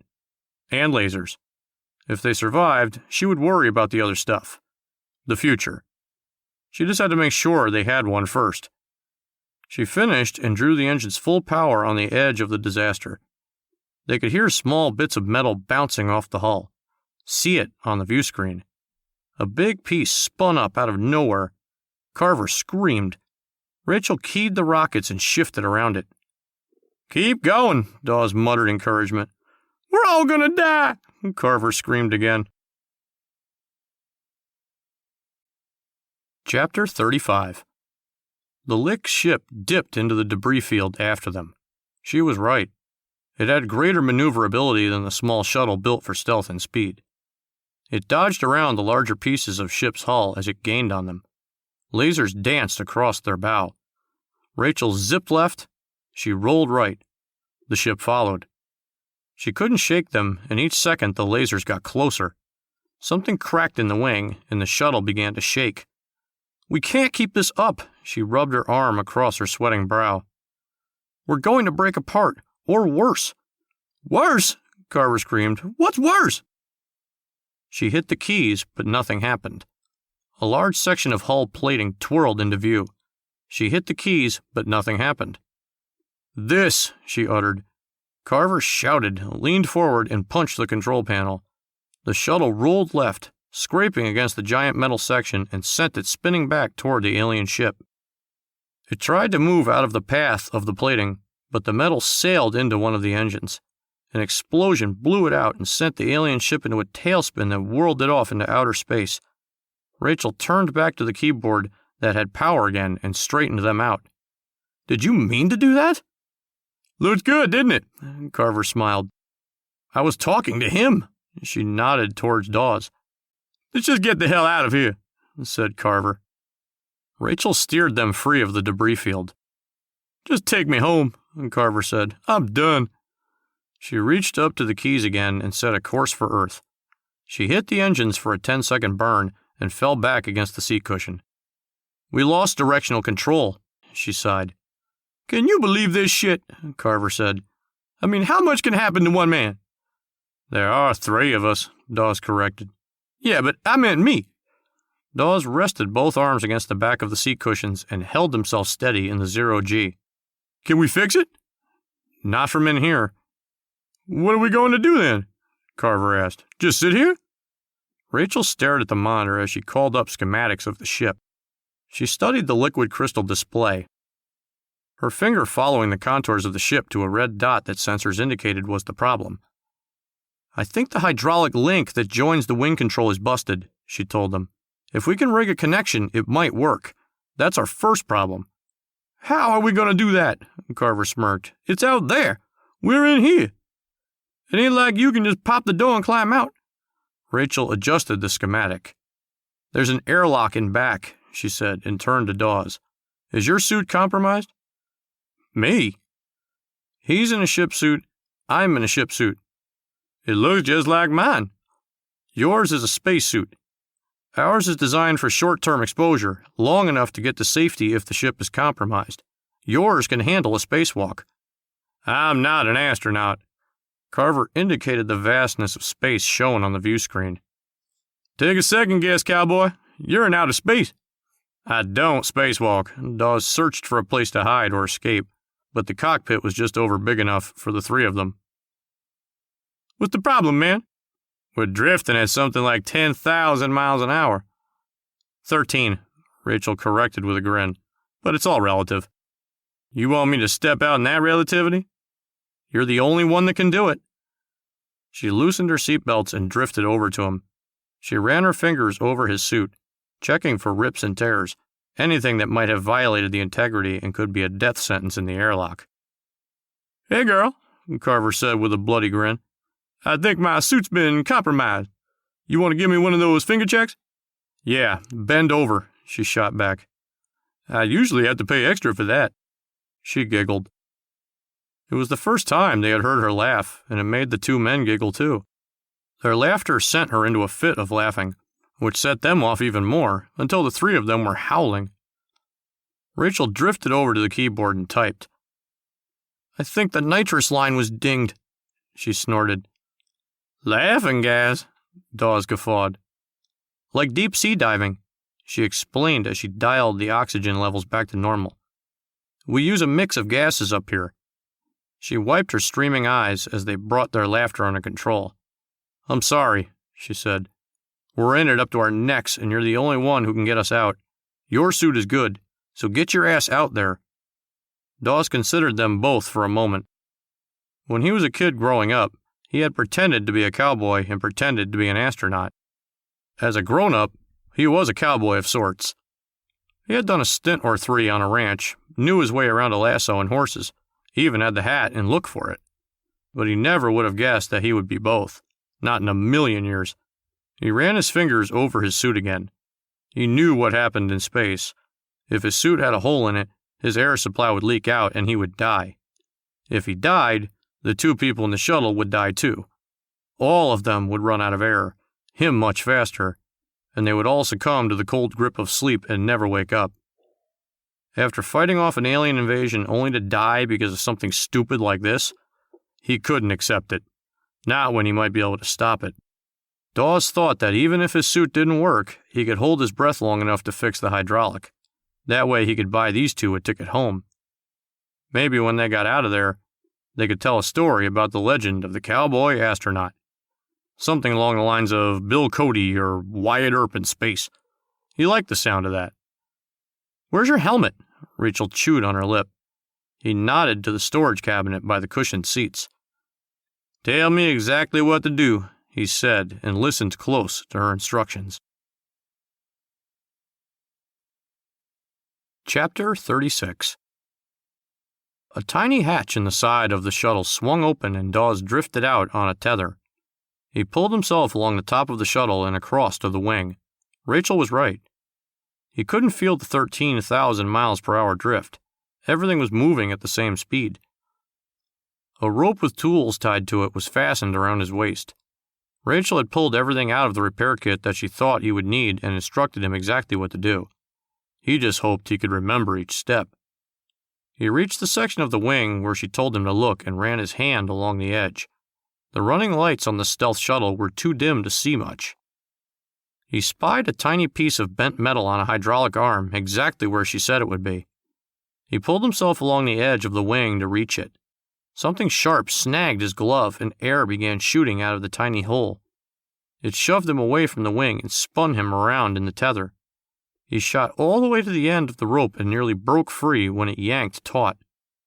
The air leaking out of his glove put him in a slow spin at the end of the rope. His movement twisted and tangled it. Dawes clinched the glove closed to try and slow the leak. He pressed the glove against the chest of his suit and fumbled with the other hand for the circle of rope and the tools at his waist. When Rachel suggested a roll of duct tape, he thought she was kidding. Now he was glad she made him include it. He fumbled off an inch-wide strip and slapped it on the glove. The air leak slowed. He did another and another until the leak was stopped. He knew it wouldn't hold forever, but it was enough for now. He noticed the beeping in his headset now, and keyed the heads-up display to turn it off. Then he grabbed the tether and began hauling himself back toward the ship. Inside the ship, Carver and Rachel watched the view screen. Where did he go? We need a camera on the side of this thing, Carver complained. How are we going to know what's out there? You should just call him on the damn radio. Who cares if we're overheard now? Rachel grabbed him by the shoulders and pecked him on the lips. You are a genius! She keyed in the communications application and waited for it to boot. Damn, girl, I told you I was. What you doing? We can talk on the radio. She finished setting it up. Dawes, she spoke into a microphone. Turn your radio headset on. Dawes here, he answered. They cheered. What's going on? My suit has a hole in it, he said. Get back in here, Rachel ordered. It's all right, he answered. I used duct tape on it. Duct tape was not made for deep space. It's working, he said. We don't see you on the monitor, Carver screamed. You don't have to yell, Rachel admonished. Don't yell, Carver, Dawes said over the radio. You're coming in loud and clear. Where are you? Carver said softly. The air is sent to the end of my rope, Dawes explained. I'm pulling myself back in now. Into the airlock? Said Rachel. That's a good idea. We'll figure out another plan to fix the hydraulic link. No, Dawes answered. I'm pulling myself back to the ship. Are you out there space skiing? Carver shouted. Just fix the fucking wing and get back in here, man. What do you think I'm trying to do? I'm almost at the wing. Did you find the hydraulic? It's there. It's damaged, just like you said. Can you fix it? They listened to him huff and wheeze as he crawled out on the wing again and pulled himself along with his hands. He grunted and strained. What's that? Rachel asked. What's wrong? I tied a knot in the rope, and now it won't reach the damage, he said in a frustrated voice. God damn it. Just untie the damn thing, said Carver. Cowboys know how to use a rope. I don't have enough oxygen to go back and untie it. How do you know that? Carver said. You an expert at air now? Now, but the heads-up display says I have about 10 minutes left. I can't make it there, untie it, and make it back here to fix it before I run dry. Then come back to the airlock, Rachel said. Hang on. They listened to him struggle for a minute. What's he doing? Hey, man, what are you doing? I untied the rope, said Dawes. I thought you didn't have enough air to do that. From me. I untied it from me. You're just free-balling in space? I think you meant free-falling, said Rachel in a worried voice. If he lost his grip, if something hit him, he was gone, and they were all dead. No, he meant free-balling, said Dawes. He's right. I'm going commando under my suit. Too much information, cowboy, said Carver. Dawes pulled himself along the wing and reached the hydraulic link. He used the wrench to unfasten it and push it back into place, and the duct tape to seal it just as Rachel instructed. He tightened the nut back into place and worked his way back to the rope. "I did it," he said, and made a grab for the carabiner to hook himself back in. "He did it!" Rachel shouted. Carver jumped with her in celebration. He bounced off her and landed on the control panel as his hand went back for balance. It hit a key and fired up the engine. Dawes reached for the rope and watched in horror as it jerked out of his grip, dragged away by the shuttle that rocketed away and left him drifting alone in space. "Don't panic," he shrieked. "Don't panic. Now's not the time to lose control. It's all right. You're drifting, but you have air. Loose. That's not good. It's not good. But it's going to be okay." Chapter 37. Rachel lurched out of the seat and pressed the keyboard to kill the engines. "What have you done?" "It wasn't my fault," Carver excused himself. "He was off tether outside the ship." Her brow creased in concentration. She checked the systems on the monitor for the schematics of the ship. Everything was a safe, uniform green color. "We've got directional control," she announced. "Great," Carver exclaimed. "So let's turn around and go get him." "We can't." "Can't? What do you mean can't?" "I'm sure it means the same thing to you that it does for me. We cannot go back and get him." "Why not? Just flick the button and turn this motherfucker around." "We only have enough fuel to reach Earth, barely enough. We'd burn too much when we slowed down to pick him up." "We're just going to leave him." Chapter 38. Dawes stared after the black speck against the stars he thinks is the shuttle. It stopped moving away from him, but so far they hadn't turned around. "They wouldn't leave me," he whispered. "They can't leave me. They'll turn around. Any second. Any minute now. Turn around." The shuttle just floated there at the edge of his vision, taunting him. "Shit," said Dawes. Chapter 39. "Shit," Carver sighed. "He made it so we can survive. We can go home," Rachel explained. "Or we can all die out here. We can call for help." She tapped the monitor. "You were flying silent, so the array was offline. We must have hit something in the debris field because that's the first thing I thought of when we were on board. We don't have communications with Earth." "So you just want to leave him out there?" She wiped her eyes. "He's just going to go to sleep," she said. "This ship was designed for 2 passengers, and there might not be enough for 3. Not enough food, not enough water, not enough fuel, not enough air. We might not make it as it is. One mistake up here, and we're going to sleep just like him." "Forever?" "Forever." "You're cold, girl. My boy came back to get me when that big alien alligator-looking lizard motherfucker dragged me off, and he took an ass-whipping for me. Nothing like the one I'm going to give him when we get back home." Carver stared at her with eyes that flashed in anger. "But he is getting home. Sit your ass down in that chair right there and show me how it's done." Rachel nodded. "It won't be easy." "You think this shit has been easy up until now?" "We're probably going to all die." "All day, every day, baby. That's what I'm talking about." Rachel put her fingers on the keyboard. "You better buckle up for this." The back end of the shuttle shifted around in a sluggish, snail-like pace and lined up on the 180-degree return path. "We're going to establish radio contact as we get in range," she told him. "If he's drifted off this path, we'll miss him." "Got it," said Carver. "If we miss him, we turn around." "And try again," Carver finished for her. "And go home." "And try again." She nodded.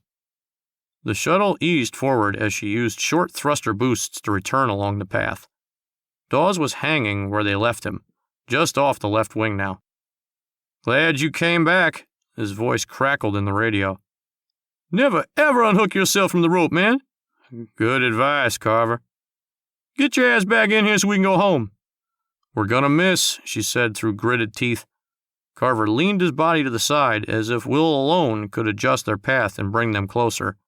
They watched Dawes drift past. He reached out a gloved hand and snapped the tip of the wing with his fingers. He clawed along the smooth surface. His glove caught on a ragged strip of metal and ripped another hole.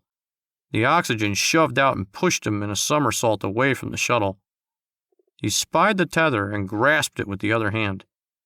No time to fix the leak. He hauled himself up the rope toward the open airlock.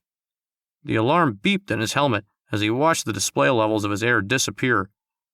10 yards from the airlock, he ran dry. He took a deep breath and held it as he hauled himself in. 6 yards. Spots started dancing in front of his eyes. 3 yards. His burning lungs made his diaphragm spasm. He blew out the air in his lungs, trying to fool his body, convince it that he would take a breath just as soon as all the air was out of his lungs. He yanked himself through the airlock and hit the close button.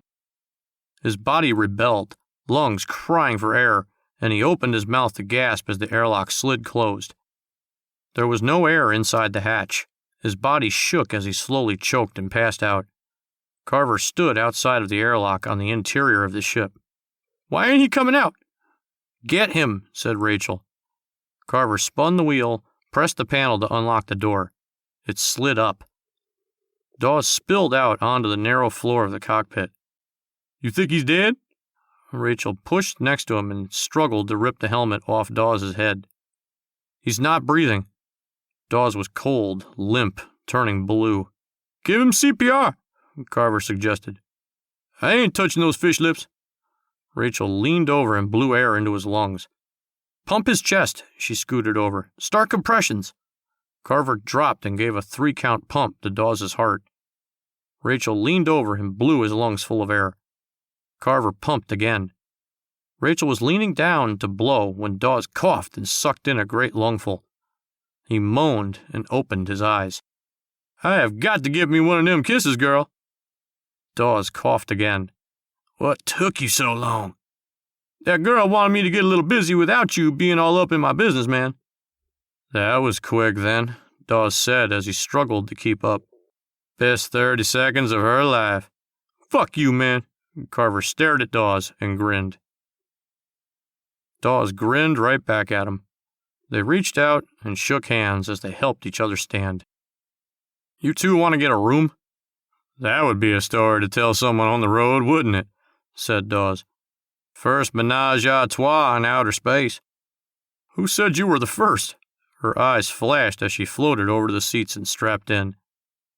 "I think I'm going to have to hear more about that," said Carver as he settled in next to her. He left just enough room on the seat for Dawes to share. "After we get home," she said. "What now?" asked Dawes. "We burned most of our fuel to come get you," Rachel told him. "That was stupid." "Yeah, and your redneck ass better come up with something quick." "Did we call for a pickup?" Radio's busted. Dawes glanced down at the duct tape in the palm of his glove. "How much air do we have?" Rachel shot him a wicked grin. "You fucking genius." She typed on the keyboard and began a series of calculations on the monitor. "Air?" Carver said. "We need our air, don't we?" "You never coasted into a gas station on fumes?" Dawes asked him. "Why would you say that, man? A black man gotta drive till there ain't no more gas?" The nose of the shuttlecraft spun around as Rachel keyed in their destination. "I would tell you to strap in," she said, "but this trip is going to take a while. The landing is going to be rough. We'll be in a degrading orbit, but I don't know where we'll come in. But we are going to come in hot and hard." Dawes shot up an eyebrow at Carver. "Nothing?" "I don't like the easy ones, man." "Your dating record says otherwise." Carver grinned. "Laugh now, boys, because when we get to Earth, it's going to hurt." Chapter 40. General Houston glared at the holographic projection in the control room. The dots on the map were all blank now, the Lucas gone, along with the shuttle and the alien ship. He looked past Planet 9, where a new dot was cropping up every couple of seconds. They had just started a minute ago, and already there were 24. He wasn't sure what it represented, except that Earth had been discovered and bad stuff was coming their way. "Sir?" A technician brought him a tablet. "What is it?" Sensors picked up an inbound bogey about 10 minutes ago. Were they here already? They weren't prepared. None of them were prepared. Where is it? It's a controlled descent, sir, but it's not coming in on a normal pattern. Meteor? Alien? Friendly general? Friendly? We got eyes on it at the space station before it went over the horizon. It's the shuttle. Houston glared at the tablet as if force of will would make it give him more answers. Get me the jet. The technician hurried away to comply. Chapter 41. I am going to kick your ass when we land, Carver shouted. The shuttle had started its descent, and so far things were good. If you were Dawes or Rachel strapped into the cushioned pilot and co-pilot seat. Carver was duct-taped to a wall, cushions and material behind his head. He was cocooned in a web of tape that kept him from moving, and kept him safe. Except for his mouth, which was still free. Dawes lost the debate on whether that should happen or not. You drew the short straw. I am a motherfucking hero of Earth, Carver complained. This is no way to treat a hero. There wasn't enough room on the couch. Fuck you and the couch, man. This shit ain't funny. You're a tough guy. You can take it. How about you take my foot up your ass? Relax, Carver, said Rachel. We'll be down in 10 minutes if we make it. I can't feel my foot. We'll make it, Dawes assured her. The view screen started glowing as they skipped along the edge of the atmosphere. Oops, Rachel leaned up and vented air. Oops, Carver screamed. We almost bounced off the atmosphere. That would have been bad. Girl, you don't scream oops on re-entry. Isn't that what all your dates say? Dawes shouted over the roar of flames that licked the body of the shuttle. This shit ain't funny. Outside the shuttle, the ceramic tiles turned from matte black to fiery red as the spacecraft dropped through the atmosphere. Chapter 42. Houston paced the aisle between rows of jump seats in a modified Harrier jet. The Harrier was unique among aircraft with a vertical landing and takeoff that could shift into an airplane once it reached altitude. The engines on this plane were designed to do the same, except the huge rockets made the craft capable of carrying cargo, and in this instance, humans. The General commissioned the design and execution as part of the Space Corp project, and he was particularly proud of this bird, his own personal vehicle when not being used for other purposes. An airman marched up the aisle and fell in behind the General. Sir, he saluted and passed him a sheet of paper. Landing coordinates. Well, Houston ignored the proffered paper. Where is it? You're not going to like it, sir. Get me there 10 minutes ago. The airman double-timed it up to the cabin to relay the instructions to the pilot. The General felt the thrum of engines as the pilot increased their airspeed. He didn't hear them, but he could imagine the sonic booms they left in their wake. Chapter 43. Sonic booms echoed over the eastern seaboard, rocking houses and convincing some folks that the end of the world was nigh. Beachcombers searching for shells looked up at a meteor that streaked out of the atmosphere and left a blazing trail in the sky as it ran parallel to the seashore. Inside the shuttle, Rachel fought the bucking controls. A computer was good for space control. The automated sequences enough to issue commands and relay instructions. Once the shuttle hit atmosphere, it was old-fashioned flying. There was a yoke control in the panel for every landing, and right now it squirmed and shimmied in her iron-like grip, and she flexed to keep the nose up. At least the flames had stopped, and they could see blue sky through the view screen. They still trailed smoke, alarms on the interior filling the narrow cockpit with a dozen warning klaxon rings. Carver's screams didn't help. The shuttle rocketed past D.C., shedding tiles, panels, and pieces that plopped down in the waters of the Potomac. Rachel worked to adjust airspeed as the computer ran through calculation after calculation. Even if she had control of the yoke, she relied on the machine to do most of the heavy lifting. It aimed for their destination, and she just worked to bring them in one piece. The shuttle streaked over the waters off the coast of Delaware and dropped lower toward the city. It came in across lower Manhattan, streaking between buildings and hit on the edge of Central Park, The craft broke apart as it tumbled and rolled down the vast expanse of the park. Carver screamed as it gouged through the earth. Dawes and Rachel joined him. The last roll left him upside down and silent. Dirt trickled through the frame, all that's left of the shuttlecraft after it scarred the metal. The alarms didn't survive the landing. Just the creaks of metal and electronic buzzing broke the silence. "Carver?" Dawes coughed. "What the hell you want, man?" Carver moaned. "We're home." Chapter 44. Dawes and Rachel peeled Carver off the wall. The left straps of the duct tape on his suit, more intent on getting him out than making him look good. The trio limped from the wreckage as sirens blared from a contingent of NYPD's finest racing to the scene. News helicopters rotated on the periphery of the park to capture the madness. "Think I can call my mama?" Carver asked. "When we get arrested," said Rachel. "Better call your cousin," Dawes told him. "Tell him about the truck." "Shit, man, I forgot about the truck. My cousin is going to kill me." "Just tell him what happened." "That I got kidnapped and sent into outer space to fight aliens to save the world?" "Exactly. You don't know my cousin." The air behind them split by a roar as the Harrier cargo jet hovered down from the skyline. It settled onto the scarred meadow as the cargo doors split open. General Houston marched out, followed by 3 armed guards. The media hovered over the park, broadcasting it all on high definition. Houston stopped in front of Rachel. "Are you the only one?" "Yes, sir," she answered. "I'm sorry for your loss. Gary was a good man." Rachel bowed her head. Houston put a hand on her shoulder and squeezed. When he looked at Dawes and Carver, the kindness fled and was replaced by controlled rage. "Why didn't you men tell me who you were?" "We tried to, but your ass wouldn't listen." Houston's glare zeroed in on Carver. "Sir?"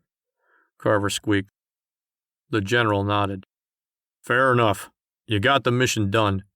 He glanced over his shoulder at the carnage in the park and the hovering helicopters. "I guess our secret project is out in the open now." He motioned them to follow them onto his plane. "The aliens are killed, General." "That batch," he said in a weary voice. "That was the scout party. Their main force is massing on the edge of the galaxy, and we lost our flagship." "There are more of them?" "Did you think that was it?" "We watched them hatch little baby aliens from alien eggs," said Carver. "You said they were growing their invasion." Houston stopped on the ramp. "I'm going to need a complete debrief so we can prepare for this. They were growing their invasion?" "That's what it looked like," said Dawes. "From eggs," Carver added. "Alien eggs. Are you saying it ain't going to be over easy?" They stared at him, but he either didn't realize he made a joke or was holding out as the straight man for too long. "They have 74 ships at our borders," Houston said. "If each of them is creating an invading force..." They watched his face go white. After a moment, he led them into the waiting cargo jet. "You two did a good job." "Job? You mean I'm getting paid?" "How about a medal?" "Medal?" Carver's voice carried across the park. "You said job, man. I gotta make at least $30 an hour." "Are you going to pay for my shuttle?" "What kind of medal are we talking about, sir?" The cargo bay of the plane folded close as the Harrier lifted off from the park, leaving a team of hazmat-clad technicians arriving in plain black trucks to clean up the mess. The end. This has been Super Secret Space Mission, a sci-fi comedy. Written by Chris Lowry. Narrated by Sean Lydon. Copyright 2016 by Christopher D. Lowry. Production copyright by Christopher D. Lowry.